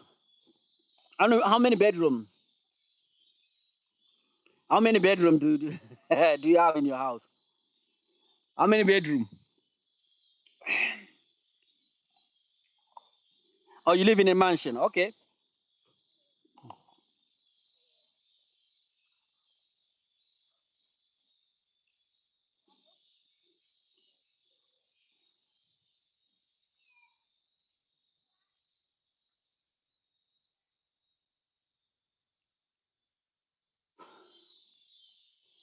Yeah, yeah, yeah. I mean, they're working for toward it. You know, a religious compromise. Yeah, they're working toward it. I mean, let me tell you something, man. In the past, people did a lot of wrong things, man. A lot of wrong things. Even right now, the global resource need to be redistributed, man. You know, some people like accidentally, some people used to have their country. Like, imagine, for instance, that your ancestor or your people used to live in an area, and then back in the days, maybe one of they used to live, that area is known for your people, and then another group of people come and invade that area, they conquer that land, and then you get kicked out of that land, and then you move to another land, and then after 200 years or maybe 300 years, and then people discover that that land is the wealthiest nation on planet Earth, and now you live in another country. Do you have the right to actually go back and say that, okay, I need to, that land used to be on, or you don't have the right? So people need to reinvestigate all of those questions, man, about resource and all of that. Romeo, what's up, my friend? How are you doing?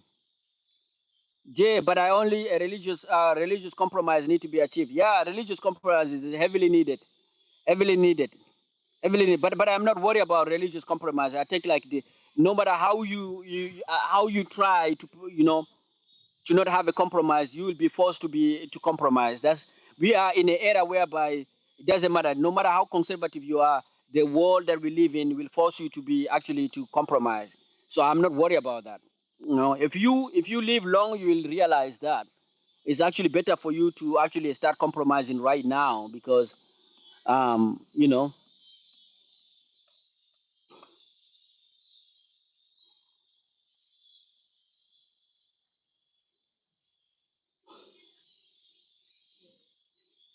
imagine right now, back in 100 years ago, you know, all these religions were not accepting of the LGBT community. You have, Christian were not accepting them, Muslim were not accepting, but now, we have reached a area, we have reached. a period whereby everybody is forced to accept everybody. So that's a compromise imposed upon you. Romeo, what's up, my brother?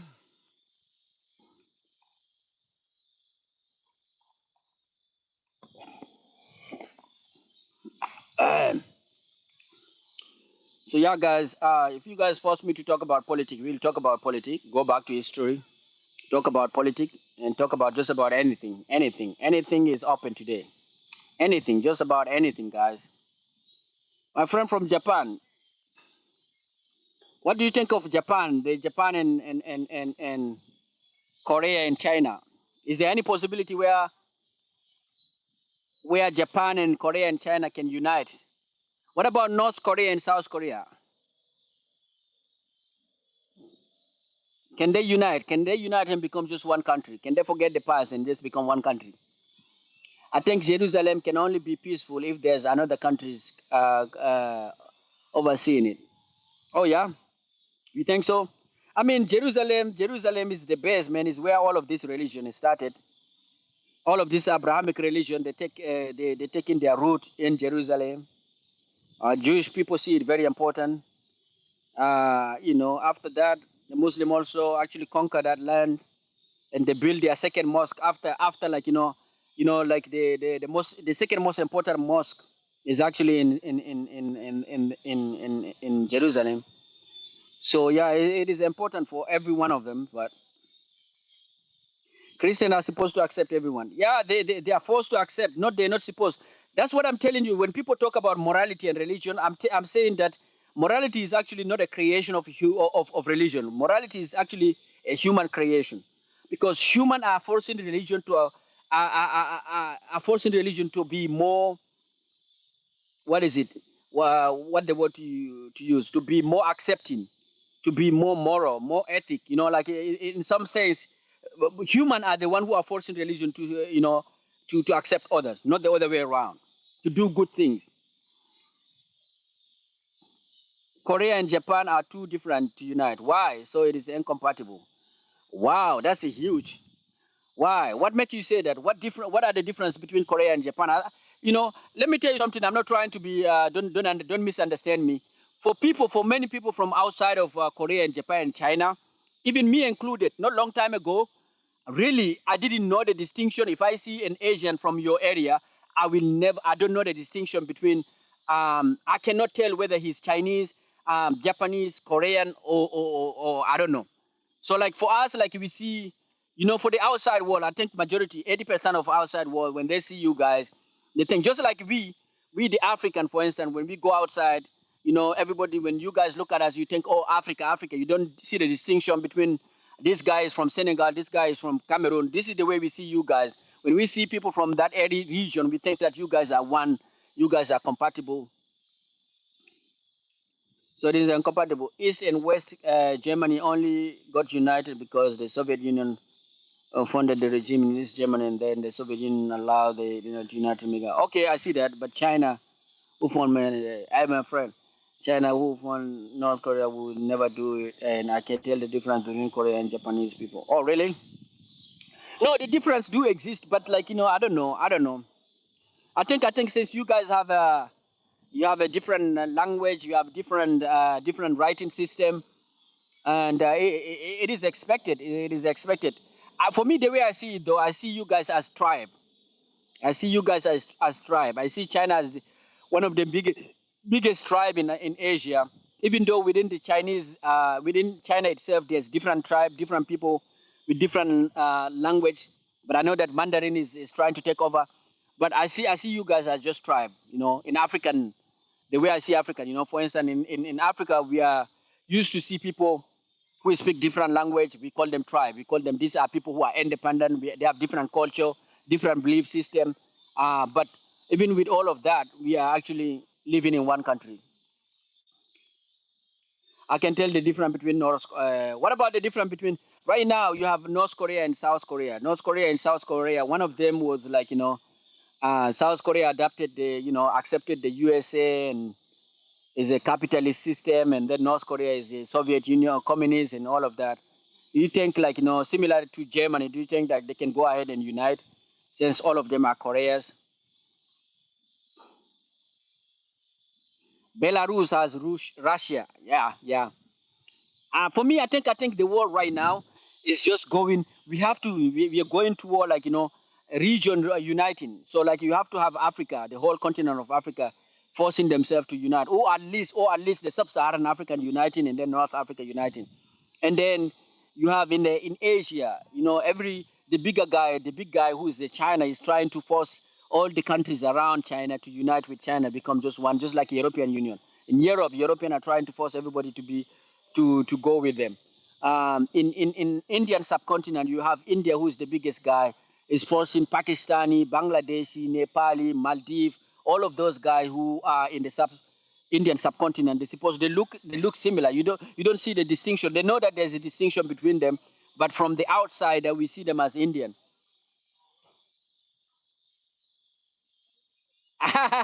No, I don't mean it. I don't mean it in a bad way, though. I mean it in a good way. Korean has have a small. Who? Which Korean do have a smaller eyes? I mean, yeah, North Korean or South Korean?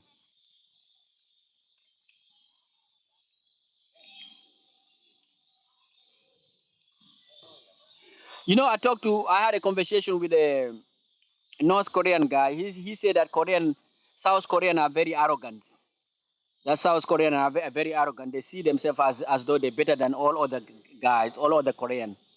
They like luxury. They like things that are luxurious. He was indicating that South Korean, they only respect people who are richer than them, who are wealthier than them. They don't respect people who are just um, who are under them. Yes, yes, that's what I'm saying. Like I feel like that's where the world is going. The world is going that people who look alike, who have a similarity, are supposed to be together. So the Russia, Soviet Union, what Putin is trying to do is trying to force all the countries that used to be under the Soviet Union to just unite and become one. That's what he's trying to achieve. And America is gonna be going with Europe. Africa is trying to be one country, one whole continent, one big country, united. India need to also find a good relation with Pakistan, because these are the same people too who got divided lately. Who look the same? Are the Korean look the same to you? Yeah, yeah, yeah. I mean, like, don't get me wrong. Like people, you guys, like you guys will, like me as an African right now. Somebody was asking me, how do you know an African American was asking me, how do you know that? How do you distinguish between you guys? I was telling him that if I see a Senegalese without him speaking, I know that he's from Senegal. If I see Somali, I know he's Somali. If I see a person from Nigeria, I know. You don't need to tell me. It's gonna be difficult for you from an outsider to know that, but we, the African, know that. And similarly, you guys from Asia, from that region, a Japanese person will be able to actually see the difference that exists between Japan and Japanese people and Chinese and Korean and Vietnamese and Taiwan and Thailandese. But for people from outside, there's no difference.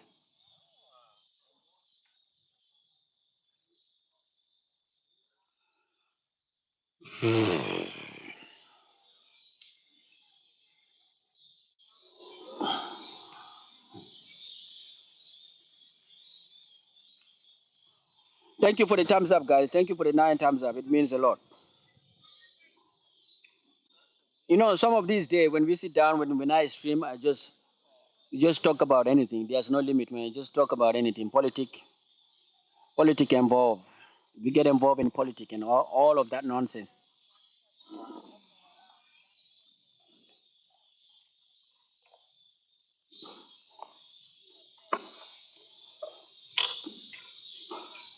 Lily, have you ever been to Korea? So, to South Korea. I know it's going to be very difficult for you to be in North Korea as a Japanese. But I think South Korea and in Japan, you guys are the same. You guys don't have issue, not the same. I mean, you guys don't have the issue. You don't have political issue, political differences. All of you guys. agree that North Korea is the enemy. And what is your take on Kim Jong Un?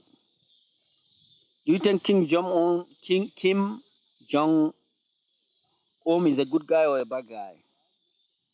You know, the older you get, the more the more you realize that Kim Jong Un is not as bad as what the world would like us to believe. You know what I mean? I've reached for me, I've reached a point whereby I'm like, man, Kim Jong Un is actually is all right. He's all right. He's all right. He's just doing his thing. He's all right.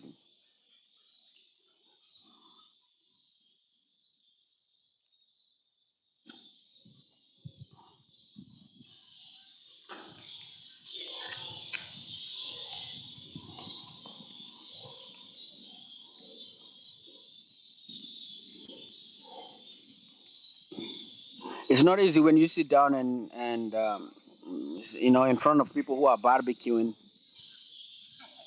and you're a vegetarian person.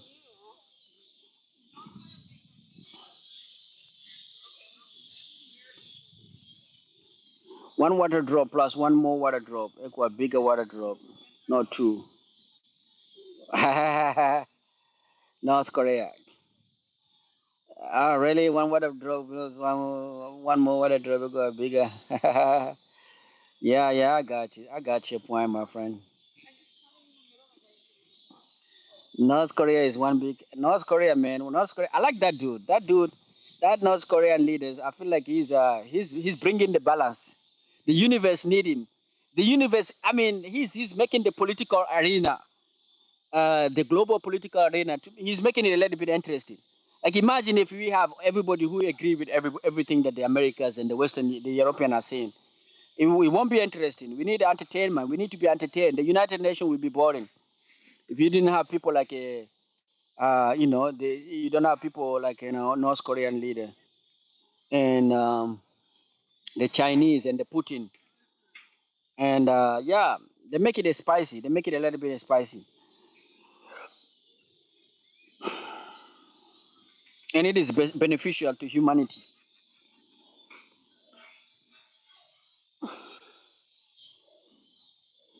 His presence is beneficial.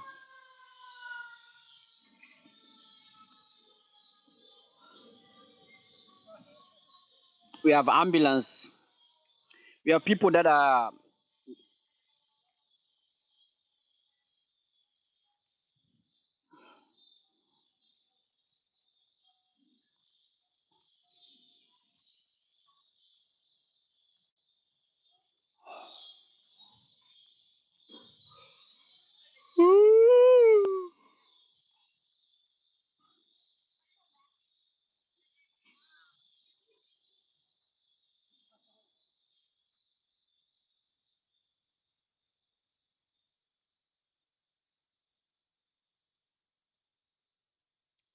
Yeah, North Korea is the big guy, man.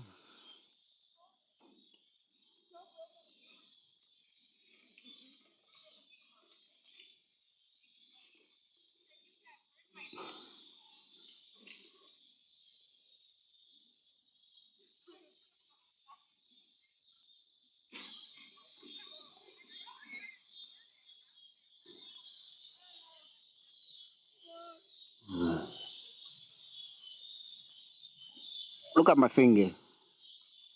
See that? You see that bloody shit? Oh man, my study. I didn't study at all. I didn't. To tell you the truth, I didn't study at all.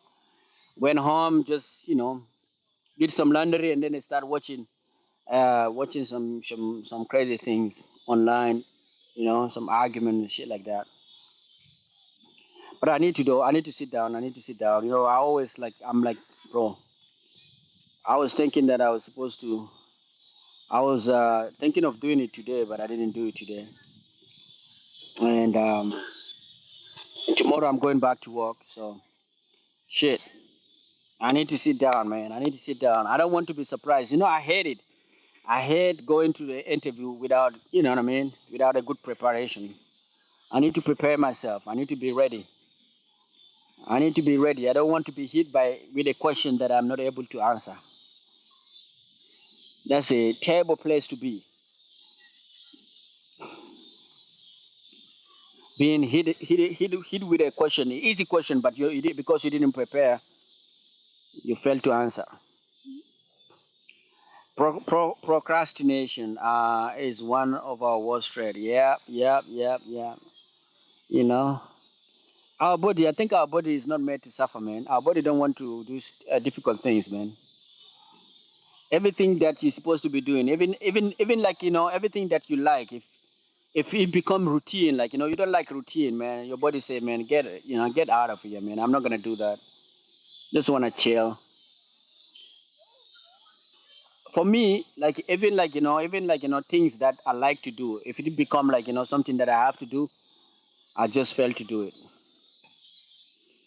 Like for instance, sleeping. Like right now, let's say like my job is just to go and watch movies. If I'm asked to do it, I will procrastinate. I will procrastinate. I will not be able to do it every day. But if I'm just like doing it spontaneously without being asked to do it, then I do it. That's the way I work.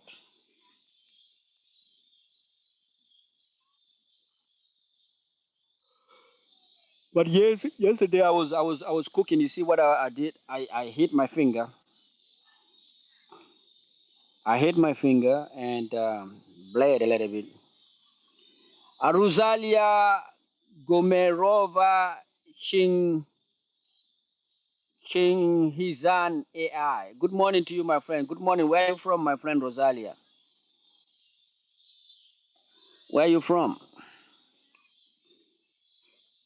Oh yes, man. I don't know, man. I think I hit myself with a like a door or something like that. Fuck that.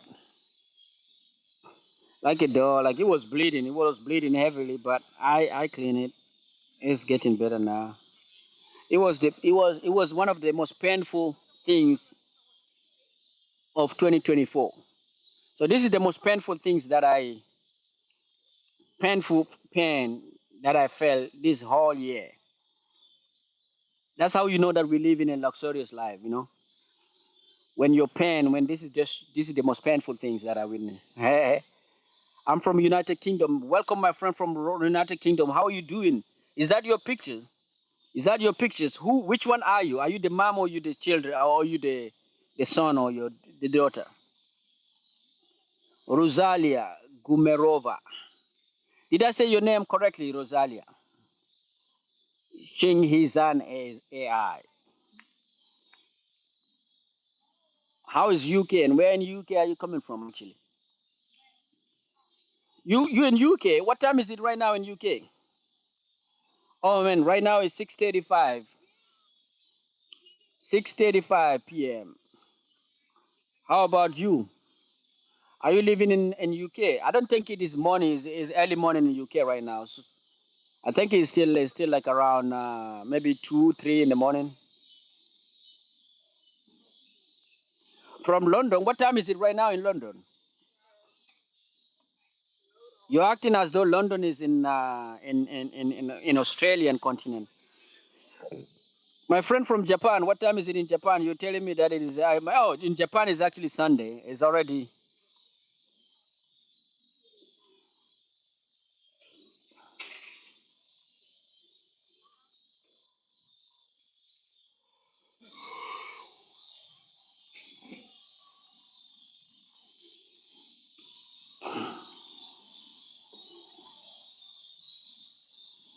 Oh, it is 12:35. All right, that's beautiful, man. What are you doing in London?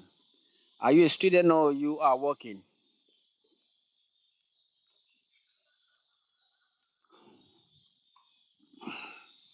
I have this. I'm used to like many people taking their mom phone and chatting with me using their mom phone. So I have a friend from Malaysia. His name is Nurul. He trained me how to do that. He trained me to always understand that there are people who are using their mom phone. So now whenever I see somebody, yeah, Nurul trained me that. How much weed do you smoke per day? I don't smoke weed, my friend. Leon, what's up, my friend Nurul? Yeah, Nurul is offline right now. Nurul trained me that Yeah, there's a possibility. You see somebody. One day I saw a lady, and I was like, "What's up, my lady?" She said, "No, it is Nurul. I'm using my mom phone." I'm like, "God, oh, you work at the post office? Wow, wow, man, beautiful, beautiful. How I never worked at a post office, but I feel like it's a good job, man. Do you drive? Do you deliver mail, or you just like sit at one place, like sit at one place and then wait people sit at the office, wait people and do the administrative part of the office, or you do delivery?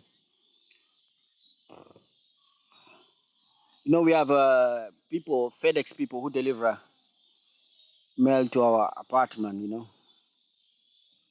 FedEx, Amazon, US Post, all of those guys, they do some delivery, home delivery. Customer service advisor. That's beautiful. That's beautiful, man. That's beautiful. Do you like it? Do you like what you're doing? And how is London? And do you have any team? I know that many. If you're from UK, you're supposed to be a big fan of football, soccer. So, what is your team? Are you a big fan of Manchester United, Liverpool, Arsenal, Chelsea?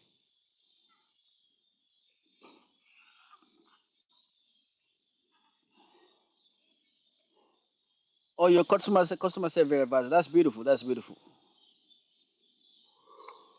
Yeah, it's a great job. That's beautiful, my friend. Beautiful, man. How is London, man? How is London? Are people protesting? Do you guys still protesting? Do you guys still see some protest? There's a similarity between I don't like you don't like football and you're living in London. God, it's going to be a headache. Going to be a headache every weekend. Every weekend will be difficult for you if you're not a big fan of football.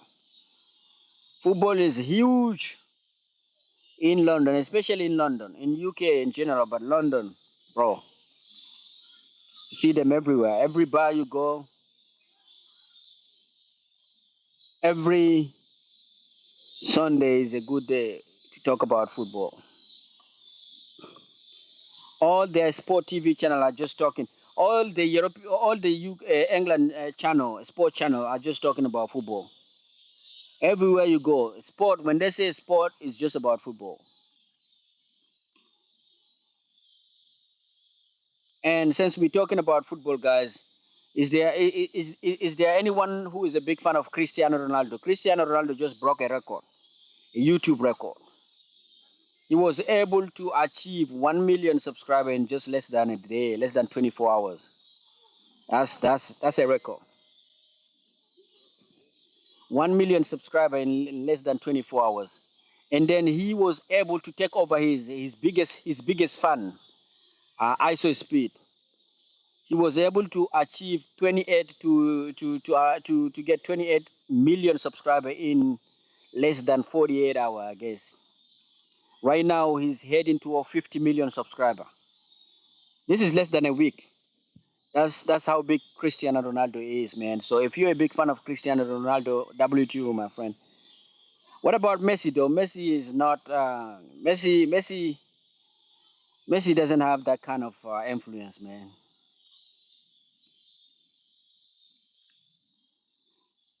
Messi doesn't have that kind of influence.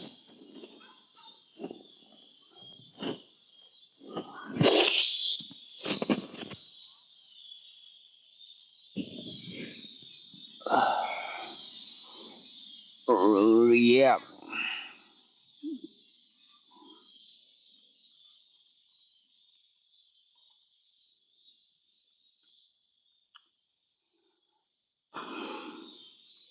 people are meditating, guys. People are doing yoga, meditating. People are meditating, man.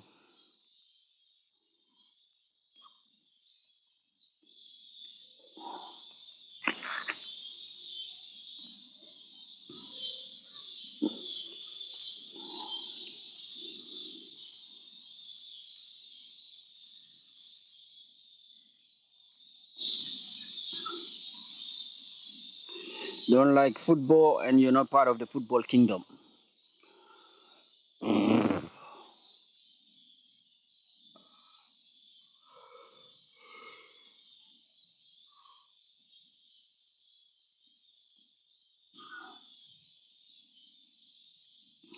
Mr. Fury Federal, what are you working on? Are you still there actually? What are you working on? You still working on your project, or you done with the thing? You done work with your training?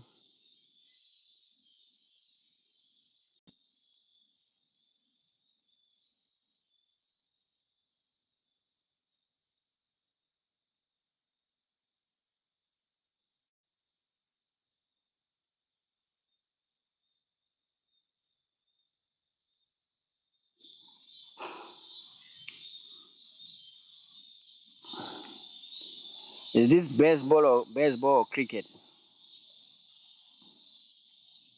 Just like to pop in, so I have something cool to listen to. All right.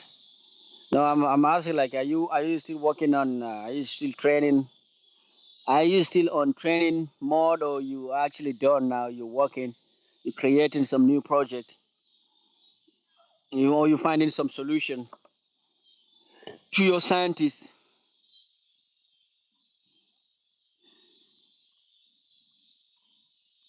Solution for the scientists.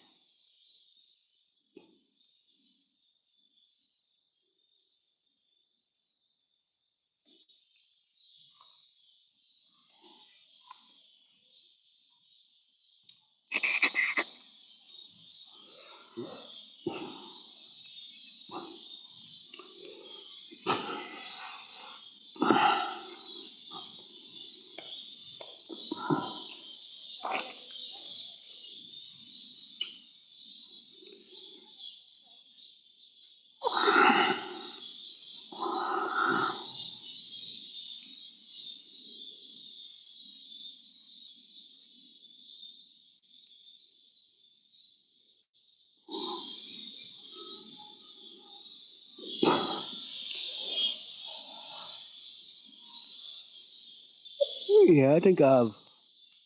Oh, I see, I see, I see.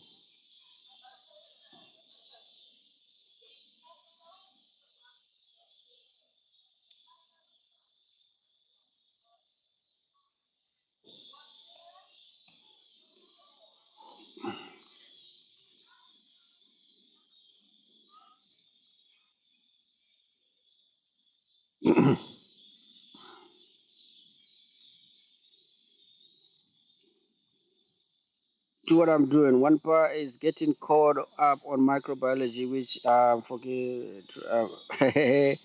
Second is design a virtual environment for automated learning analysis. Bro, microbiology is supposed to be easy, man. Microbiology. What part of microbiology is driving you crazy? What part of it?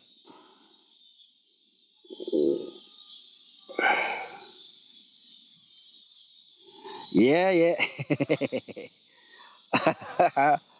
You see, that's how the world works, man. For me, the second part is the one that's supposed to be driving me crazy. The second part, designing a virtual environment for automated learning, that's the one that I tend to run away from. But the part that the microbiology section of it is the one that I will eat. I will eat for breakfast, eat for dinner.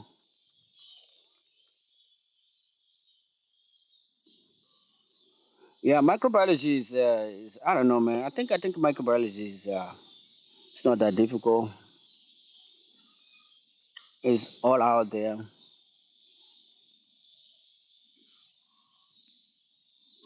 Maybe it's just me because I was actually I took actually the microbiology itself. But you know what? Hey, I don't know, man. I think, but it's still microbiology is still microbiology, my brother. Oh, the AGT gene sequences are confusing, and how or why they make protein, bro, and so on and so forth. God damn. You see, that's the section. So part of my preparation for my interview is actually, connecting what you're talking about to, trying to explain to them the molecular basis of their research, which is like a colorectal. They're doing research on colorectals, and part of it is just talking about gene separation, gene what is it, methylation and non-methylation, acetylation. So yeah, I understand what you're talking about. This is just basic, man. This is the basic section of it. First, I think you need to go back to molecular biology 101, 102, 103, and understand what's going on, what's the basic. And then once you understand what is the basic, you can actually try to connect it with what they're doing right now. So the AGT, I need to Google that AGT and gene to understand what they're trying to say. What does it do? I have a lot of gene.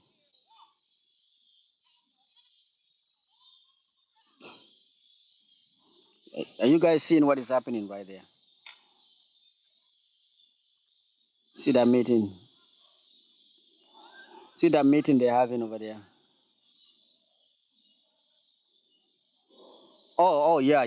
Yeah. So actually, it's funny. The thing is, the thing that I'm learning right now, I need to go back and learn.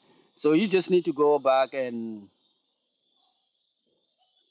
understand how the molecular basis of everything that we're doing. So molecular at the molecular level, and once you understand that, all of the research, whether it is microbiology, whether it is cancer research, all of them is based on that understanding, molecular level of what is happening. So for example that I will be giving you, for me as somebody who's like for the role that I'm applying, they're working on colorectal cancers. So the question, I think they're trying to look for, so anything that is related to cancer, they want to see what kind of gene. Gene, there's a concept called methylation. Now, like, put it methyl, like, in biology, when something is methylated, it is in, let me put it that way. Something that is in active form is something that is in inactive form. So, so that's the basic understand the basic of what they're trying to, of their research. So they want to know what kind of gene is responsible uh, for causing that colorectal cancer. Once they figure that gene, they want to see what are the reasons why this gene is activated. So they want to see, the methylated form is activated, so unmethylated form is activated. So once they figure that, I think they will try to find a way to shut that gene down, to make it permanently shut down, so that the cancer is not developed. So yeah, yeah, those classes. Those classes, molecular biology 101. You take any book. You take any book of biology, molecular biology. They will be talking to you about it, and then they will be, you will try to just understand it, just understand what is going on at the molecular level, what is going on.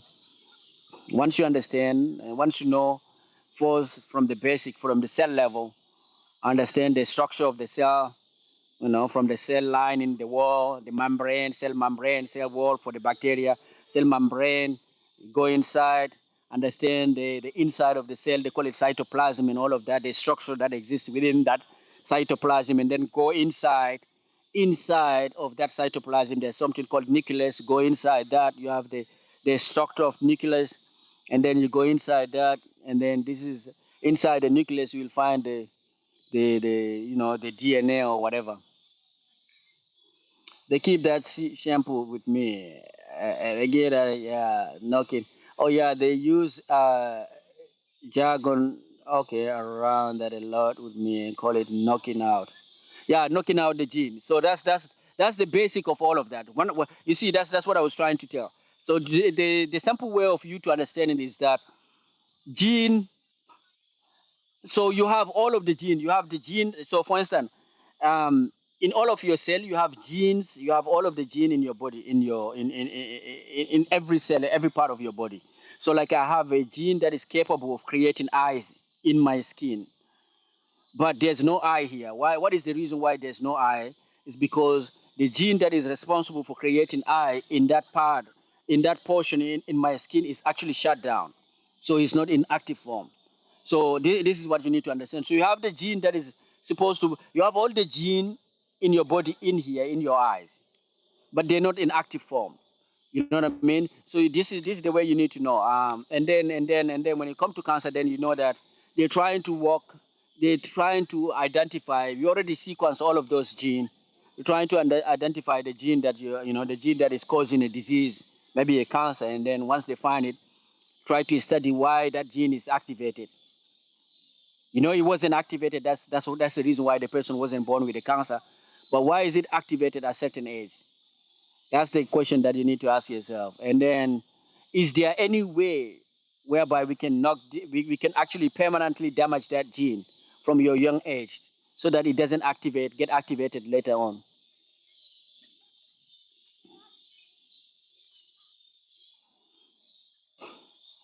Yeah, yeah. Make it simple.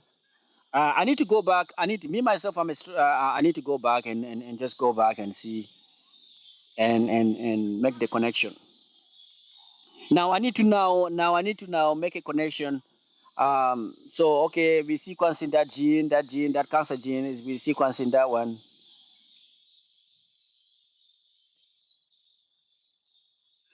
It is ATCG for the DNA nucleotide adenine. Okay, okay. For me, that's the reason why you'll be great in this field. For me, that's the reason why I say I needed to Google that AGTN because I was thinking that there's a new gene that you guys are talking about. That's the reason. So you're talking about this is the base pair. That's the one you're talking about is the base pair. The base pair of the gene. So you have like the three, four. You have adenine, guanine, adenine. Uh, you have adenine that bind with thymine. So DNA, the sequence of DNA is double stranded. So and then you have a molecular of like the base pair. Molecular is you have a structure of molecule like that has OH. It has like alcohol ending, and then it has phosphate, triphosphate. That's why they call it adenosine triphosphate.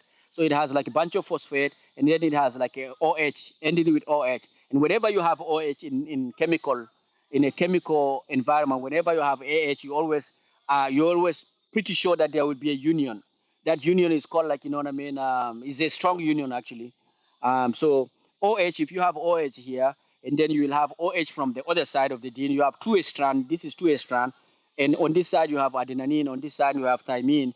Thymine is supposed to come together and unite with adenine, and the union is supposed to happen where there's OH. Both of them, both thymine has OH, both thymine and adenine have OH ending. So they unite, OH unite, and then you have a strong bond. I forgot about the bond, the name of that bond. My chemistry is gone. You have a strong bond, and then you have weak bond. So you unite, and then you break the edge out of it. You have like I forgot. My chemistry is running away. So that's the union. So you have that's double stranded DNA. Double stranded is form of those base pair. Cytosine unites with guanine, and then adenine unites with thymine. In case of RNA, though, you don't have instead of having T, you have AUCG. So the place of T in RNA is actually T. T is replaced by U, but it all the same thing. So yeah, first I think what you need to do, first go, you need to go and read your cell. You need to go and read the cell, the structure of the cell. Yeah, you need to go. I'm trying. You need to go and know the structure of the cell.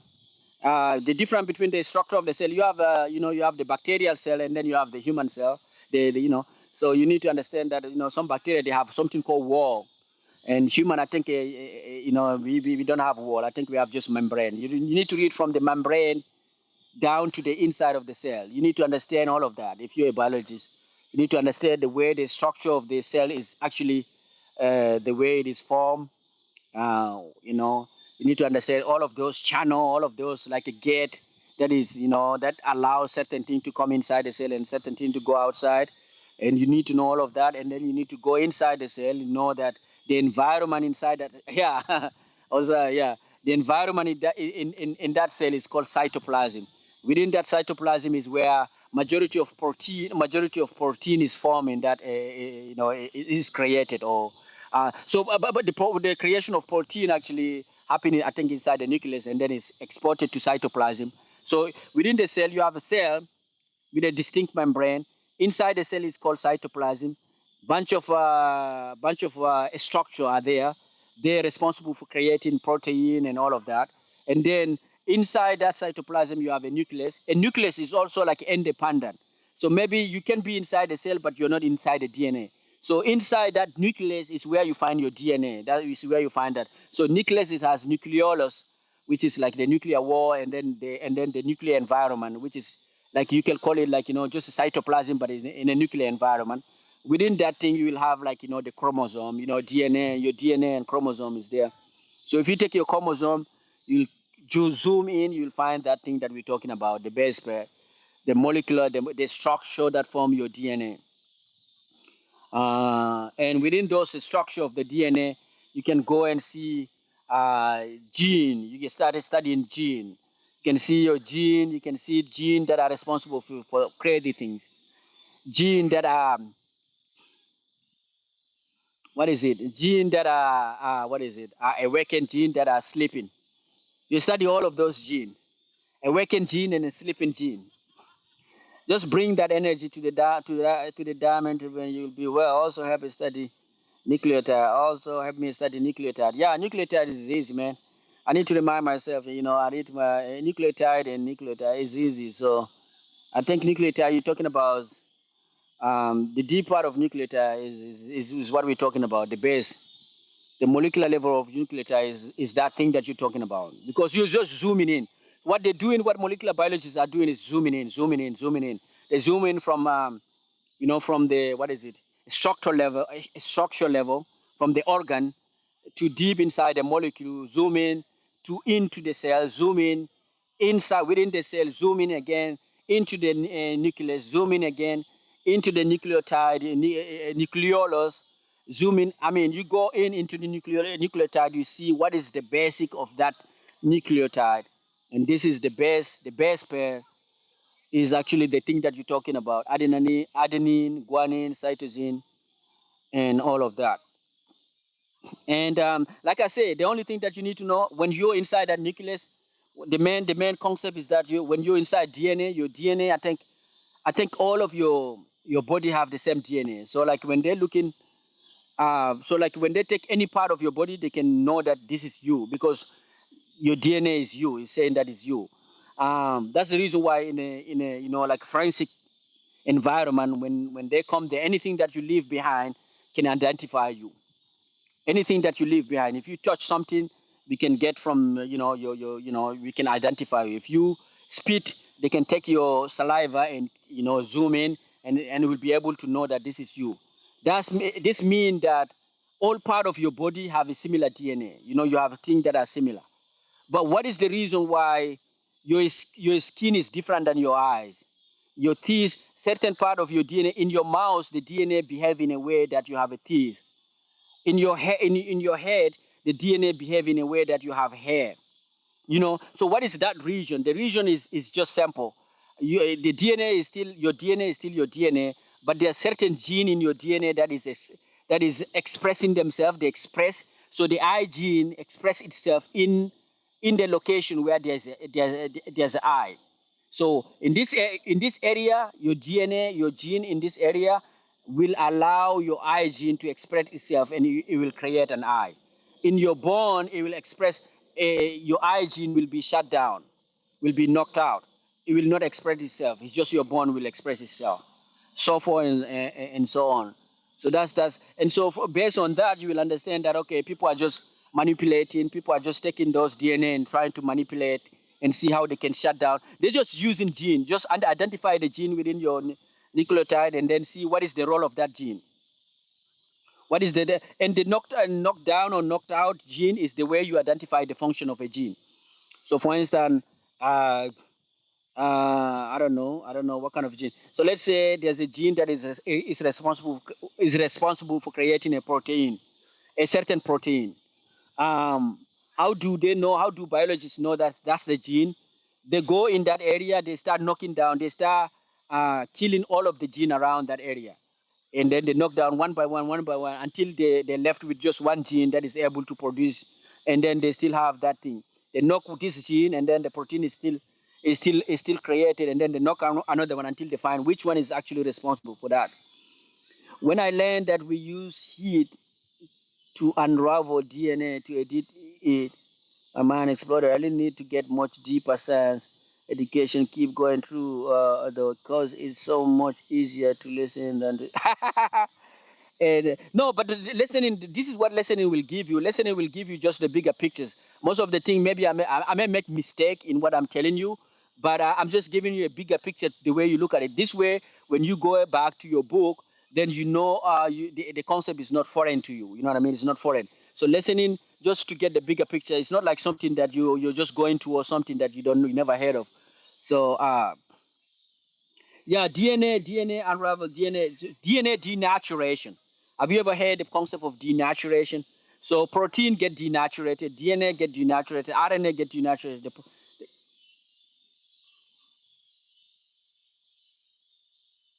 wall of text, yeah, yeah. So heat, denature. The process of denaturation is actually is just breaking down. So you can and you can use a lot of things to denature things.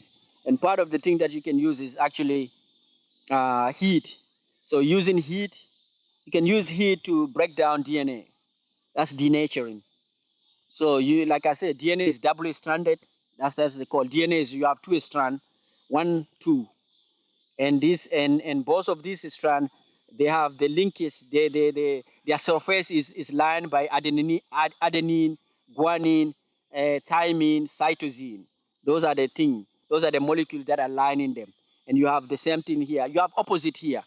So you have adenine from this side and then thymine on this side. So they unite with the alcohol, with the hydrogen bond. So the strongest bond that we have, one of the strongest bond in one of the strongest, let me say it this way, the strongest uh, what is it, covalent bond, not ionic bond, is hydrogen bond. Hydrogen bond is anytime you see alcohol. So whenever you see OH is considered the strongest bond. So OH unite and form this thing.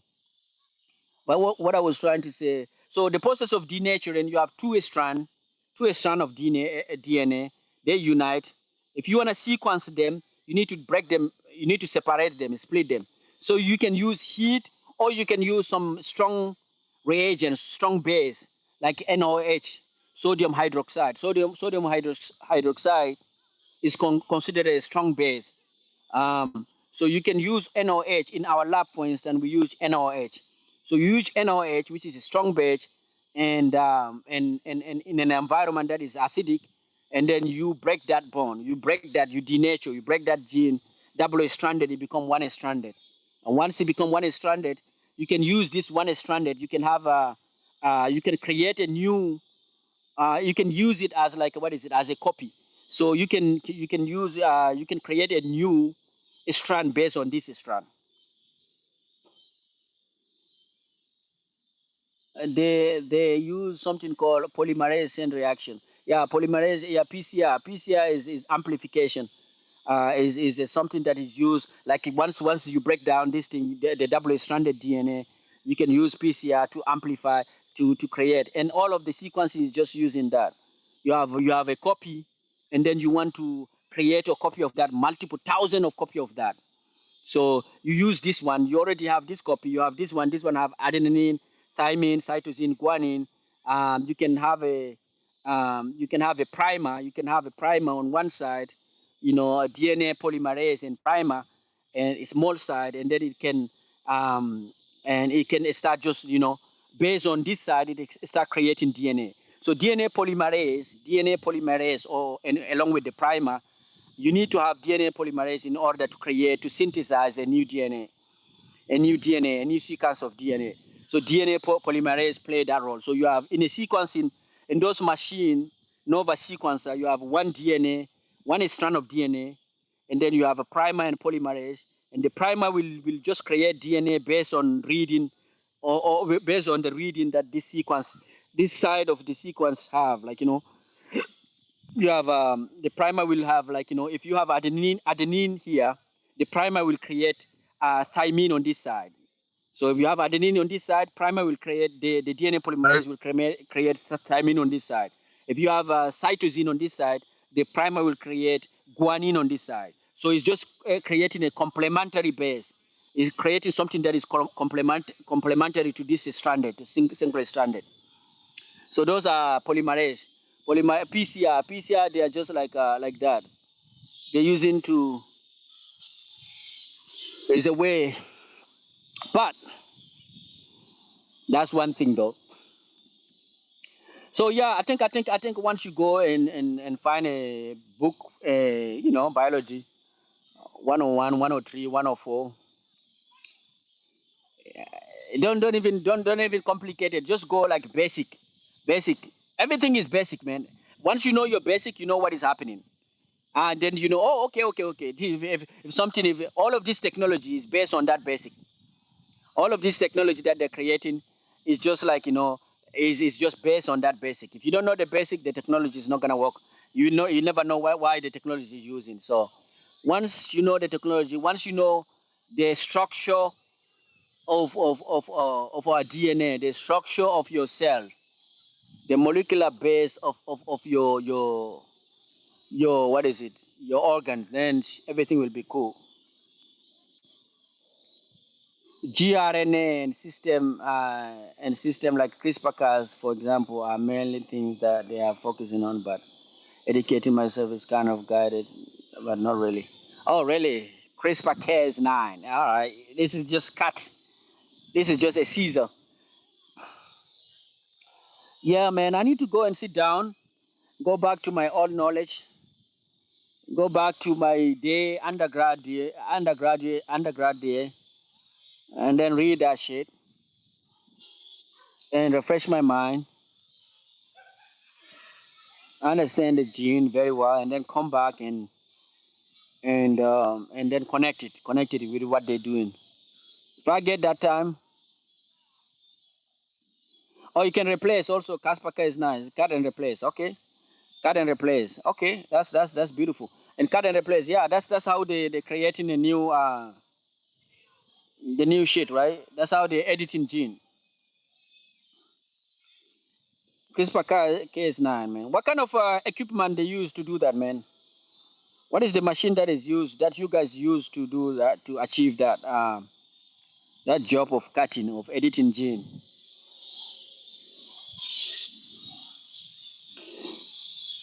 And what kind of in what company? I know that when it comes to sequencing gene, I know Illumina is big. Illumina actually occupy 90% of they produce more than 90% of the equipment that are used in molecular biology. Illumina. I don't know if you ever heard of them, but I don't know the CRISPR-Cas9. I don't know which company actually is responsible for their equipment. Is it also Illumina or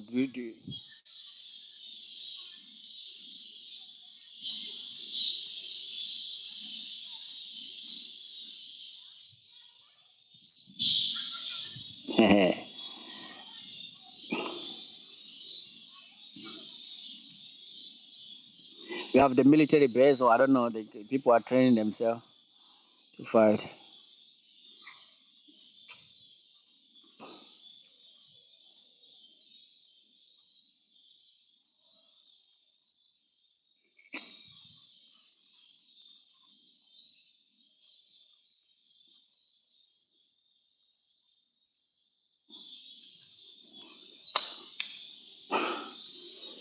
Yeah, man. Oh, you're there, man.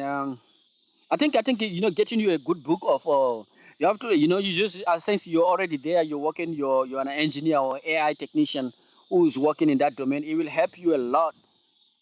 You know, these molecular biology books will help you a lot. It will actually make it easy for you because once you understand it, you're looking you're actually looking at your what you're doing as a scientist. So you have a same vision. You have somebody is calling me right now. This is not the right time.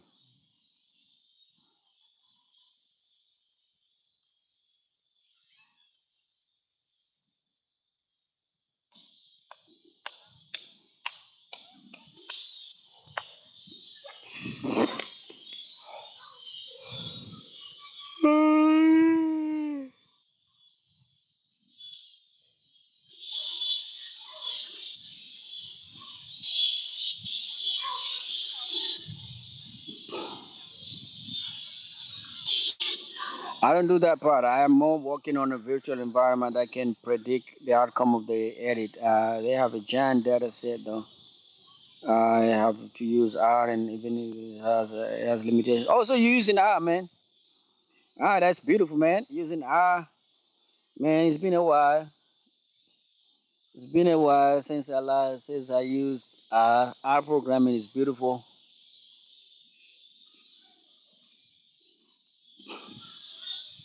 I'm not good at the what's that called? At Python, SQL.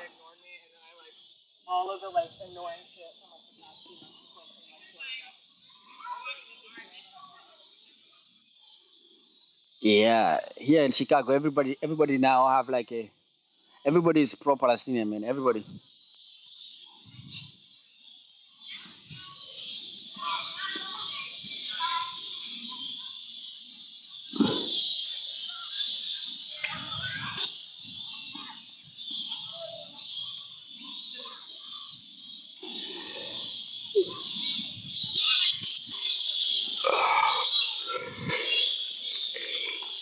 R programming, man.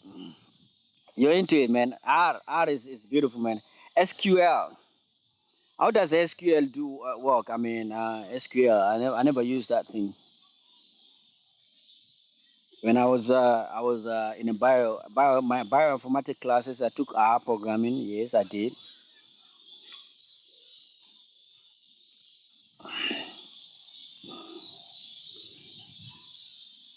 Those are statistical devices. Uh, Everybody got their limitation, man. Everybody got their limitation. You have molecular biologists who are limited when it comes to finding data, and then you have data scientists who are limited when it comes to molecular biology. Shit. So you need complementary structural query language. Yeah, yeah. Structure query language. Is it similar to Python or R programming?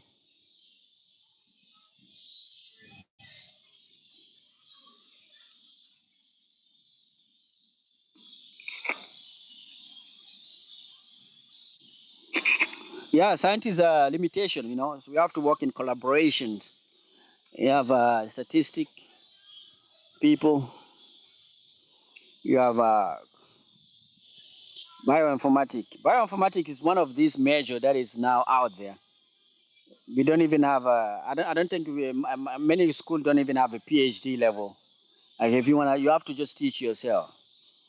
Bioinformatics. You are a bioinformatician.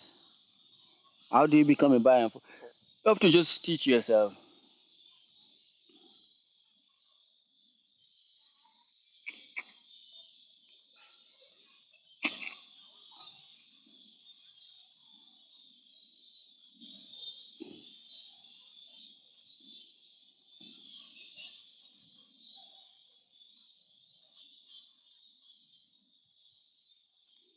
On my inner drive for learning this to begin with.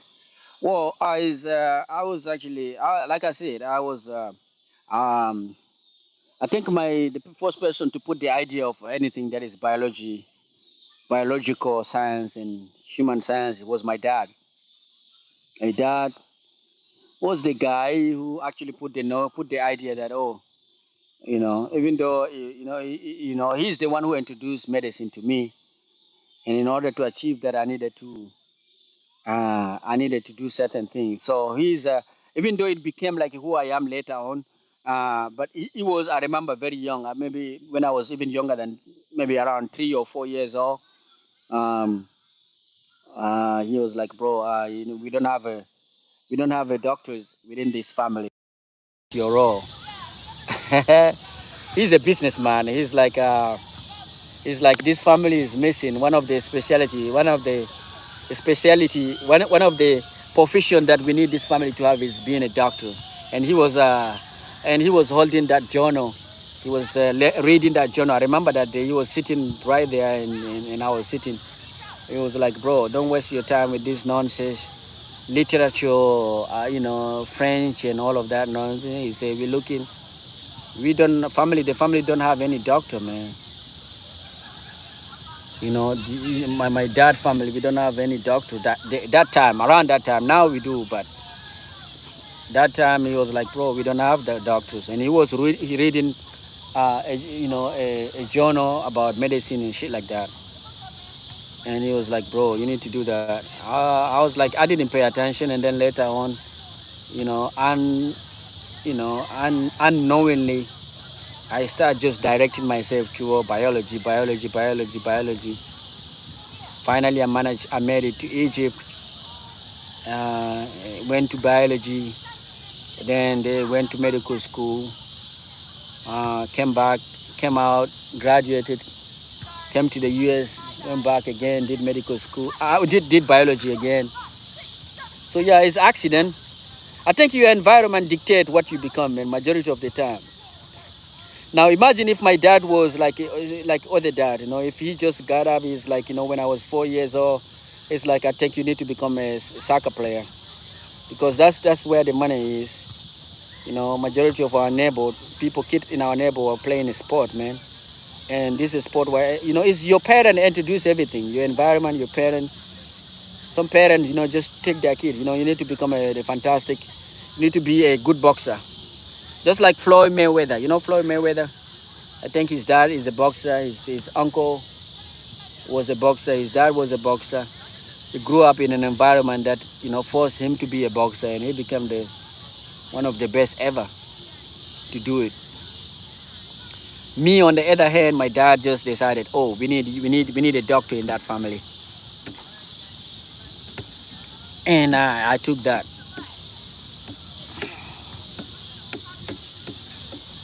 Instead of, like, if imagine, some of my, if my dad introduced me to a sport, if a sport, like, imagine if I was playing football.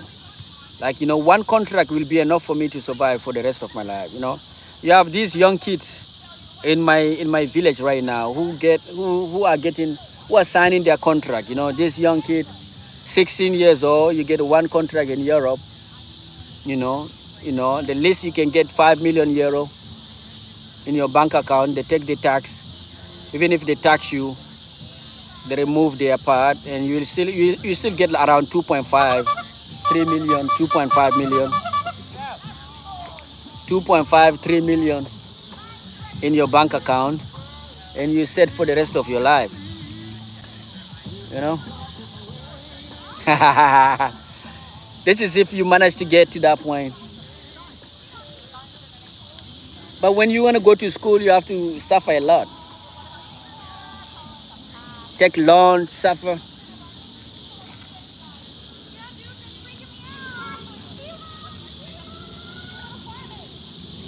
They handed me the PC at the age of like 8 and couldn't lose, man. We didn't have internet back then. All I could do was learn to code. He's in a lot of ways, materially. Yes, yes, yes. That's what I'm saying. Like, your environment dictates, and most of the time, your parents, whatever your parent is doing, you're not gonna run. Your dad, your parent, your mom, your dad, whatever they're doing, you're not gonna run.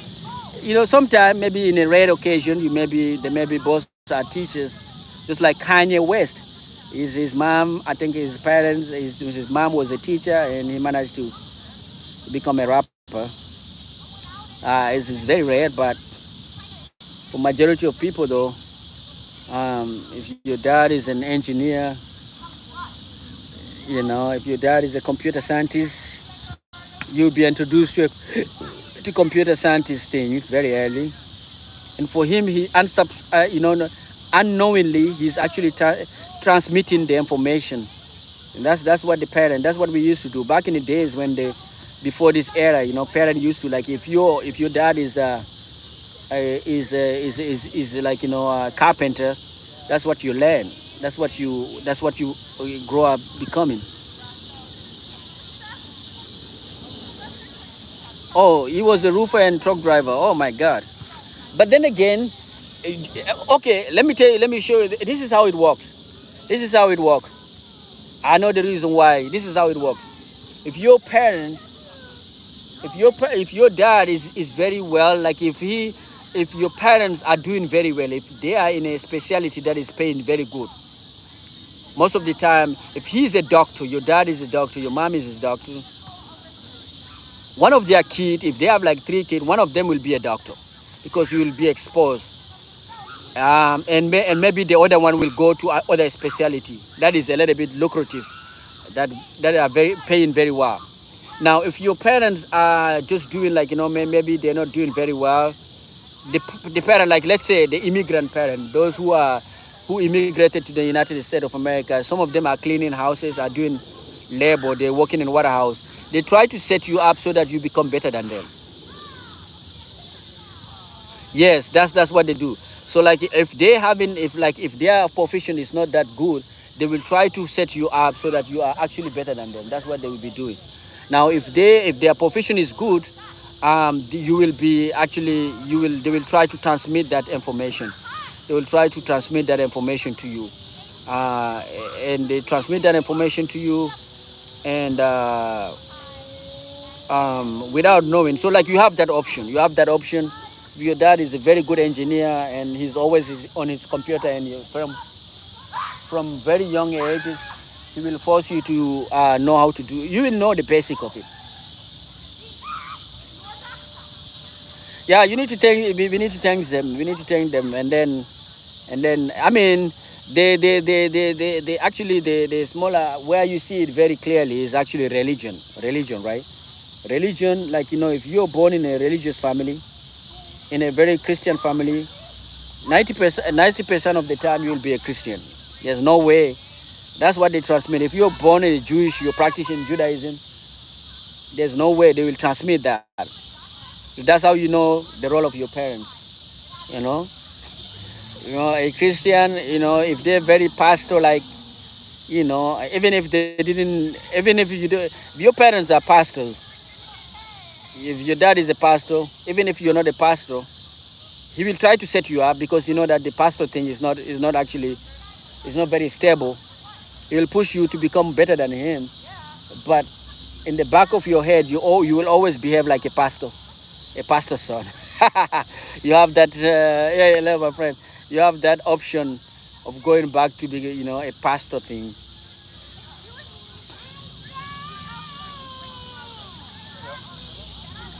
Yeah, that's and also this thing is reversing itself. It has side effect. You and me are the side effect of that. So my situation is different. My parents are both Muslim. My parents are both Muslim. Their father was Muslim, so they were very deep. Like I was telling people, telling one of the guys earlier on, my tribe, my tribe in Africa are considered to be like the tribe that introduced Islam to other Africans, Sub-Saharan Africans. So Fulani, we the first one to convert it, to get conquered by Arab and then converted into Islam. So this is what I was telling some people. I was telling people, when you are deep into religion, when your parent, your ancestors, everybody is in your family is actually a religious person, you become satisfied, you become very aware, like you're not a newbie, in that religion. So like you're born into religion, you know everything, and sometimes knowing everything, you will know also the mistake of that religion.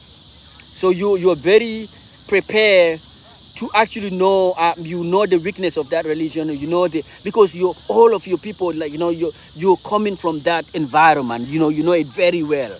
So that's the side effect of being very religious, is that you will know the side effect, you will know the weakness of that religion, and in rare occasion, people who know that, they will become like you and me, and then yeah, they will split away. That's what I'm telling people, that people who are recently converted to a religion, it's not always good for you to argue with them, because they're not even like, they're not very deep in that religion. Like a recently converted Muslim, I cannot argue with that guy, because he doesn't even know, how it, like I can correct him. Some of the Muslim, recently converted Muslim, I can correct them in their religion, even though I'm not a religion person. I see a lot of Arab, even though they're Arab, but because they're living in the West, they're not very well rounded, they're not very well informed about that religion. So I can see the defect, I can correct them even though I'm not inside. But me, for people who's been in that religion, and who's been like your parents, your ancestors, everybody is in that, you know it to the point that you can just you know, you can say, oh, bro, what I, because for in order for a person to go and say that, hey, a person who is coming out of religion, in order for them to say, you know what, I no longer associate myself with you guys, it take a lot. People think that you're stupid for saying that, but actually you're not as stupid. Is that the person who will come and tell you, you know what, you know, my parents, my dad, my everybody is a religious person, and I decided to go to be atheist or agnostic is actually a deep understanding of that religion. Yeah, for me, at least for me, I have come before I come out, like, you know, just like, you know, before I come out, just like LGBT, before I come out and tell my people, my family that, oh, I'm no longer practicing that shit. I had to make sure that all of the question that that will be thrown toward me, that actually I will try to, you know, provide the answer for that.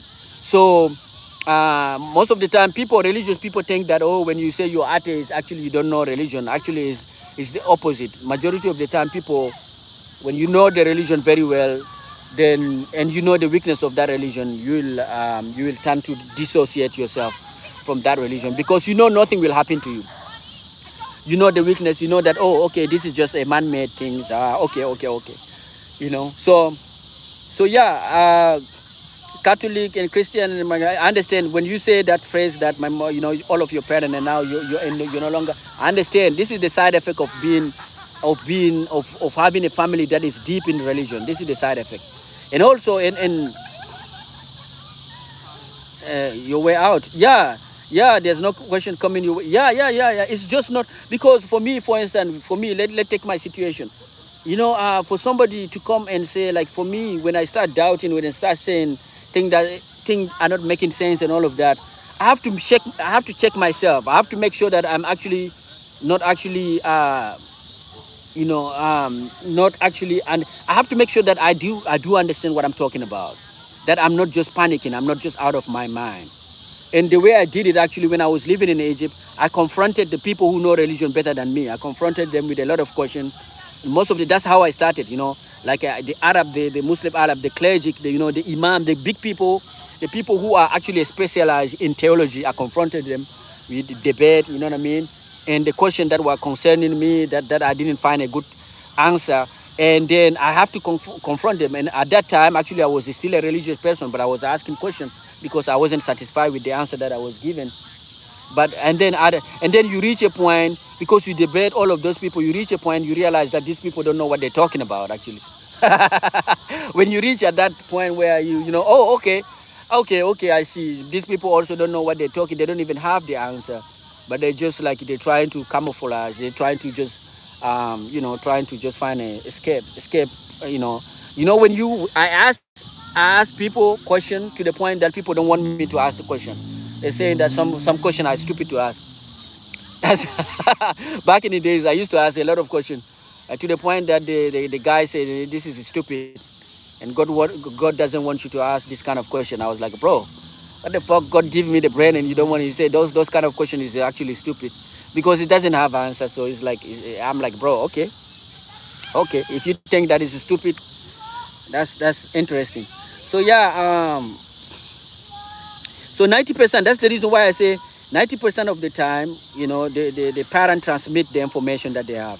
So if your parents are religions, I go back again, if they're Christian, the normal thing is that 90% of the time you will be also Christian. Yo, what's up, my man?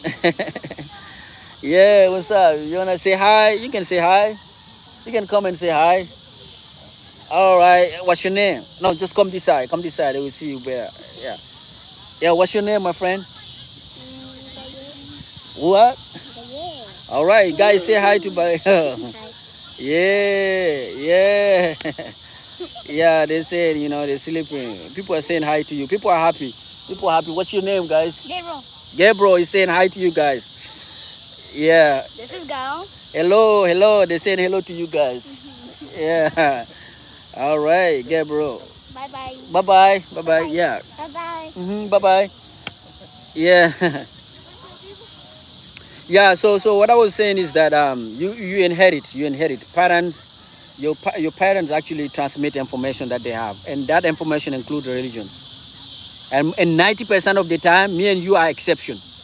Me and you are exception. 90% of the time, people actually follow the. That's the reason why we have the Christian. You know, you have a lot of Christian because everybody is following what their parent taught them. You know, 95% of the time, people don't go against what they've been taught. You know, 90%, 95% of the time, people grow up like that. If they're Muslim, they're born in a Muslim family, they will be Muslim for the rest of their lives. Only very rare occasion whereby you find somebody come out and say, you know what, I think what you guys are telling us actually doesn't make sense. And I think like the people who will come out and tell their parents and go against their parent wills are actually people who actually are independent from very young age. At least I'm talking about my life. I think part of the reason why actually I was able to actually dissociate myself from that belief system is because actually I spent most of my life living by myself, as opposed to yeah. It take a lot of you will be because you will be spending all of your life by yourself.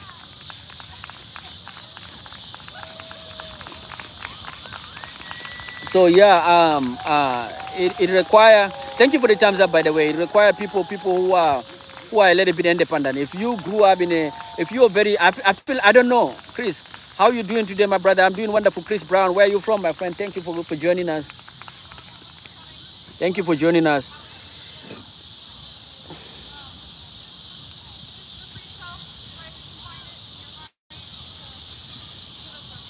Like yeah, that's a study that I need to do, man. Oh, you're from Fort Miss Cancer, Arkansas, man. How is Fort the Smith? I never heard of Fort Smith.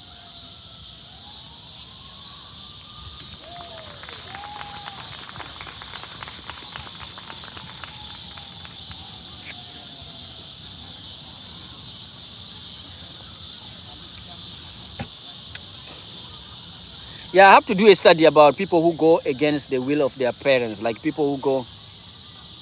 Yeah, what's going on? Yeah, people are clapping. People are like I told you. People are. We have a big meeting that is going on over there. You see, I think it's like a camp.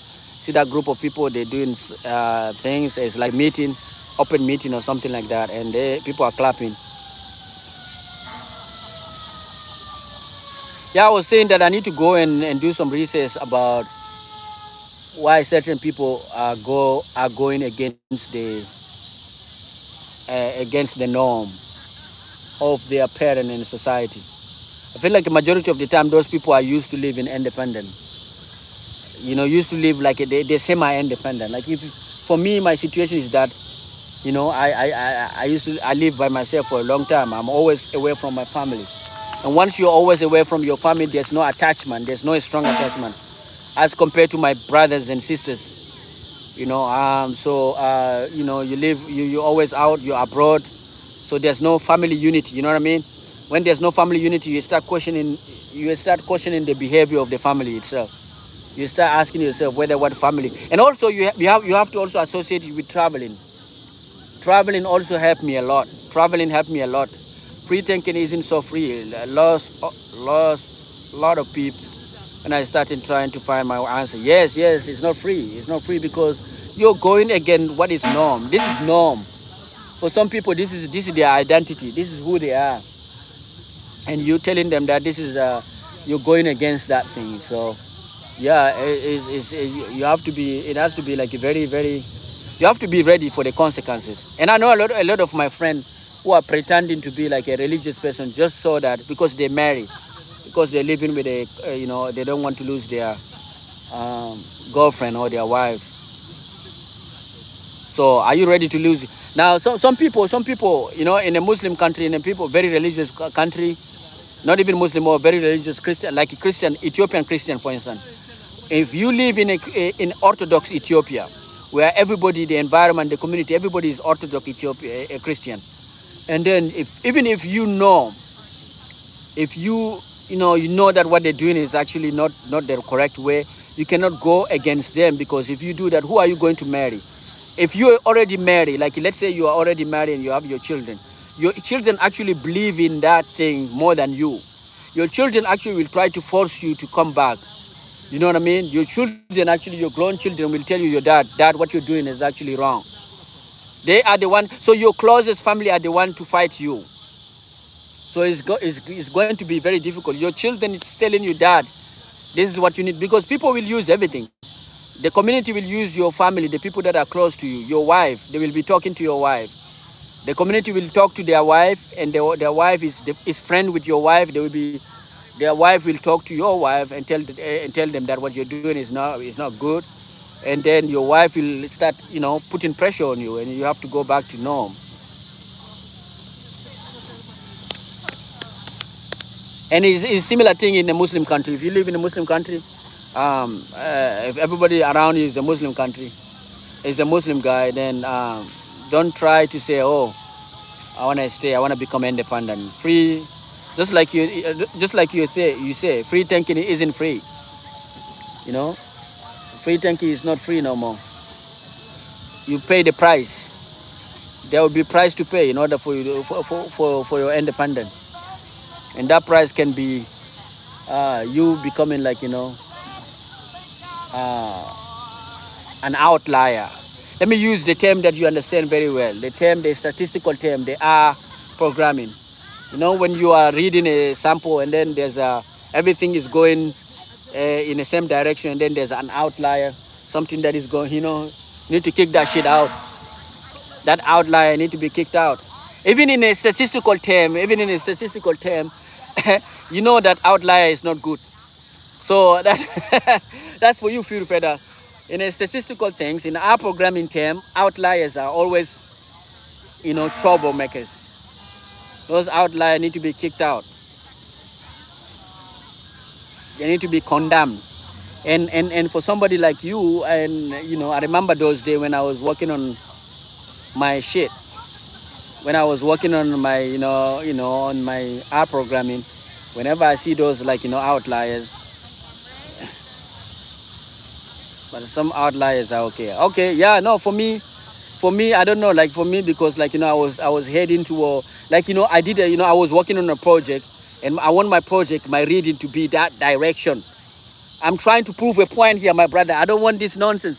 And then it's going there, and then there's a group of people that are making that noise, and you start manipulating the data so that the data is not a good science, guys. I'm just telling you.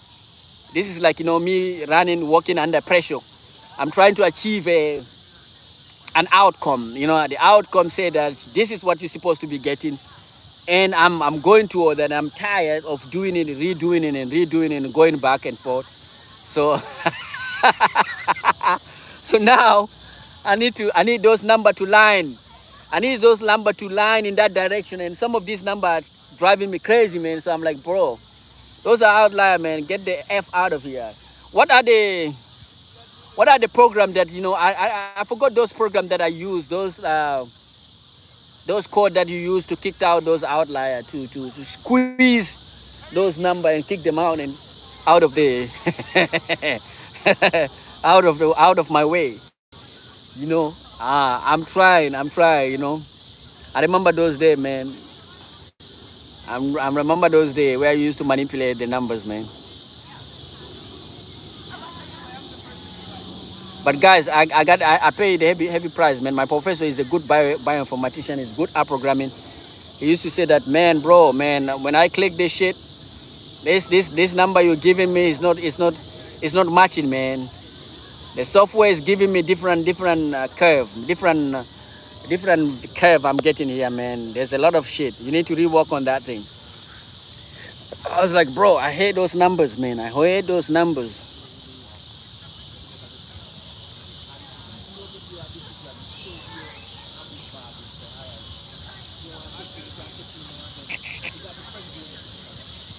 So that's what the society is doing with people who live the custom, the norm of society. In the society, they see people like us as outliers that need to be squeezed out in a very conservative environment. Actually, they call it blasphemy. The software they use to exclude outlier in a society, in a very conservative family, is called blasphemy. You're a blasphemous person. That means they need to cut your head off. you know, man, when you start realizing that, you know, what you do in computer is actually a representation of what is happening in reality. Then you understand. So now I'm making connection between outliers. I work in the workforce, man, for a while. That staff number was so ridiculous to figure out. I never fixed it, the number per se, but I had a strong word for charge of.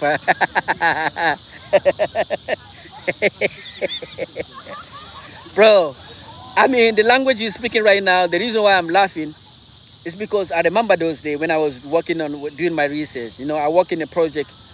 I was trying to, you know, in a very difficult things paper that I was writing about the, folic acid and retinoic acid, and the teratogenicity, which is mean like exposing alcohol on embryo. You know what I mean?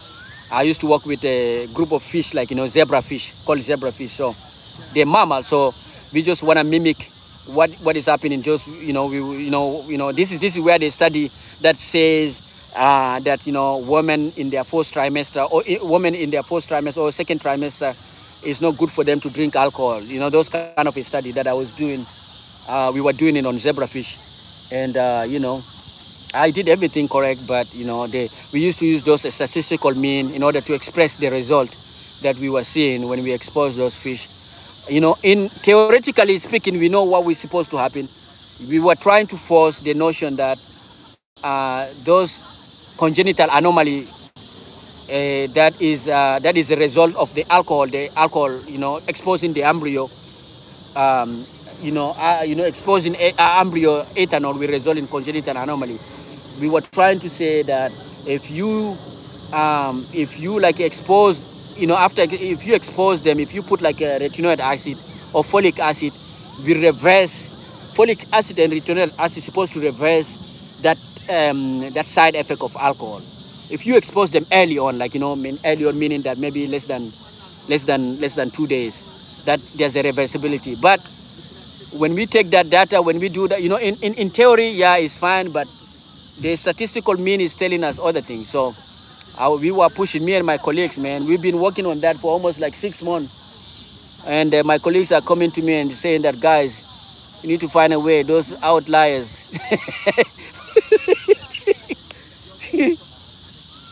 they were saying that, oh, my friend, because, we can see the embryo, we can see. We can see that the embryo, when we export the embryo early on, like after when we fertilize, we expose the embryo to alcohol. Then we came back later on, like after 8 hours, we exposed them to folic acid. And then there's a group of study whereby we expose them to folic acid.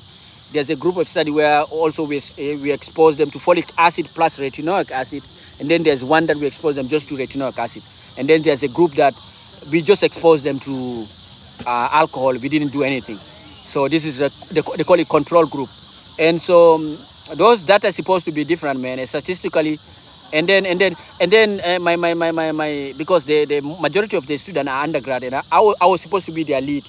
So the students are saying that naturally, in the morning after doing that, physically we can see that there are certain tests that we do on the fish, like light. We can expose them to light. There's certain stimuli, we call them. We expose them to light. We expose all of these, the control and the one exposed to retinoic acid. We expose them to light. We see how they react to know that whether our study is actually going. So physically, we can see that those that are exposed to retinoic acid and folic acid, actually, they're actually responding to our stimuli. But when the statistical mean is not talking, it's not talking the right. The statistical, my student forced me to just skew, to just like curve those number that are driving us crazy. The funny part of it, even after removing certain numbers, my light is gone, man. The funny part of it, even after kicking out certain numbers, you kicked out a certain number, you get a good result, and then the next day, when you come back, the normal result is also have like outliers, like the one that you were thinking that it was good yesterday become actually abnormal. Fuck that shit. And my undergrad, I was like, bro, I think our paper we need to write. We just need to write our conclusion that actually retinoic acid and folic acid is actually fantastic. that they, is cool. It's cool, and people just clap. We presented it. 6 people, man. 6 months we've been working on that. We presented it, the paper, and we published everything in the school. We're saying that don't look for, but I try to insinuate though the guy I was working under, the supervisor, he's a PhD in developmental biology. I try to insinuate, I try to make him know that, man, I think the software, I think those statistical software are not working properly because the numbers are not. And then because he has experience, he's a doctor. He told me, don't worry about it, man. I've been there, man. I've been there. He said, I got you, man. I said, oh, you got me. Let us just go ahead, because most of these doctors, you think like most of these doctors, they work, and they're not getting the good result, and that's what they do, man. Those scientists that you see, that's what they do. They want to present the paper. The paper need to be presented, man. So you just go ahead and kick those numbers, the numbers that are driving you crazy. But sometimes even when you kick them, it's still the software is not giving you what you're looking for. But physically speaking, though, guys, for some of you who are watching me, don't say that I lied, I did some crazy shit. Physically speaking, how actually you can see that, the embryo, the fish, the small fish that we exposed to alcohol, that were exposed to alcohol plus ethanol, the embryo that were exposed to ethanol plus retinoic acid plus folic acid, those embryo were behaving differently than those embryo that were just exposed to ethanol. That means there's actually what is it? There's actually something that is, and actually our study went ahead and demonstrated that actually what ethanol does is actually is depleting, is removing what alcohol is doing is actually removing retinoic acid. Removing it. It's just depleting retinoic acid in your body. That's why you get that side effect. Actually, that's what our study was trying to get to. So when you give it retinoic acid, those embryo, like, you have to expose them though very early. Those embryo actually are behaving normally. They're behaving normally. We did some stimuli, so we do a movement stimuli to see whether this embryo actually reacted. So we did light stimuli. They're working perfectly. We did everything is fine physically, but statistically though, we were not able to connect the data. And I think many, I don't know right now though, I think many, back in the days though, back in 2017, many scientists were facing that problem.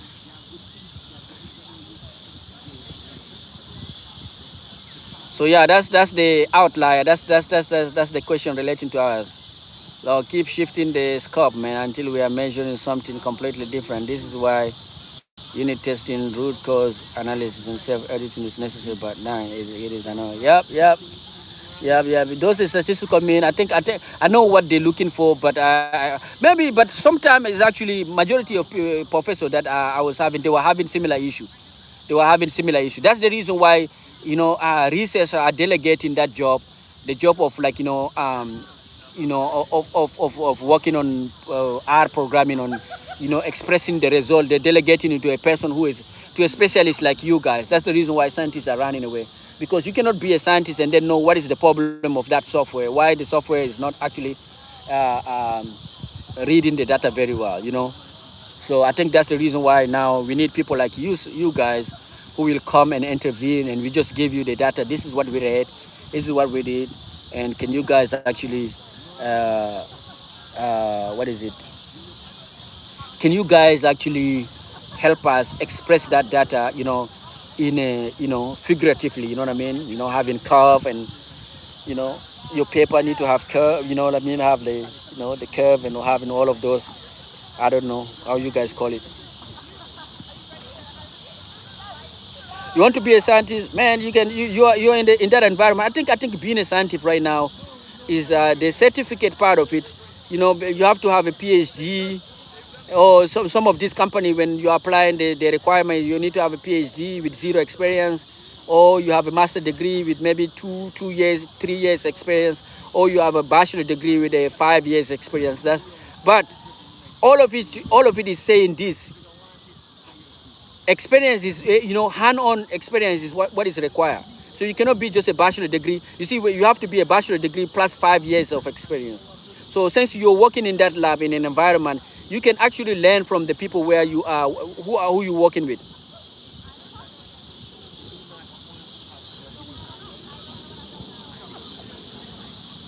I think few scientists will be able to do that though.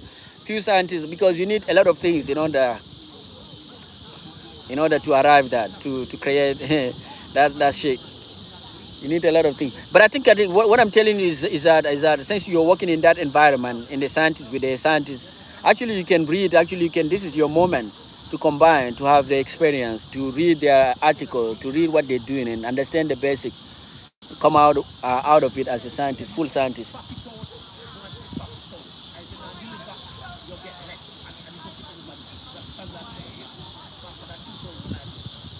People are mad here, man. My battery is dead. That's why the light is off.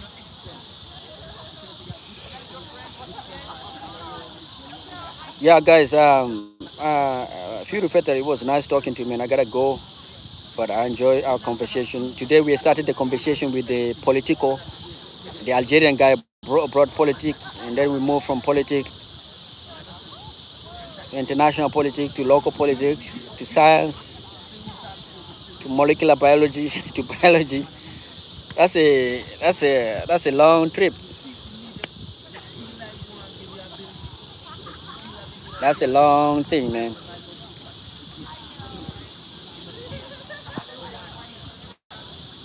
Oh yes, yes, man. I need to. I need to. I'm just being lazy, man. If I go back, like I think scientifically though, if I go back and sit down and get me 2 3 days to sit down and go revise my old notes, I'll be able to actually answer any scientific question that will be coming my way.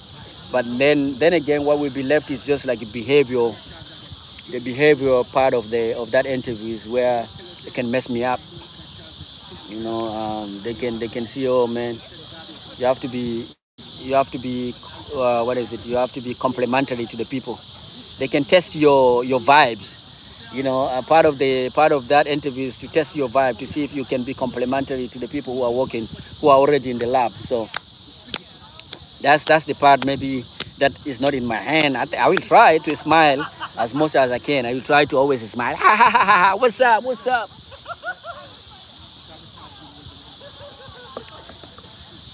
Long time no see, man. Welcome back. Welcome, my friend. Welcome, my friend. What's up, my friend? As you can see, I'm outside. It's dark out here. Vesh Remy 2.0. Vesh Remy, what's up? Where you from, my friend?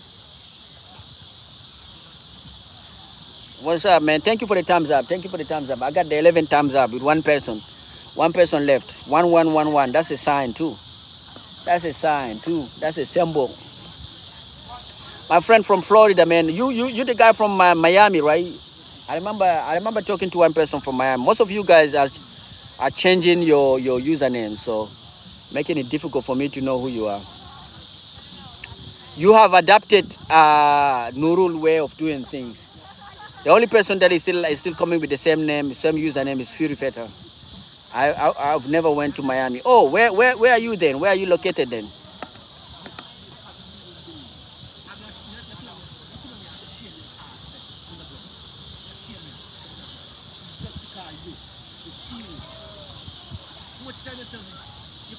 Oh, the Port Orange. Wow. How is Port Orange, man? How is that area? Is it good? How is the weather over there?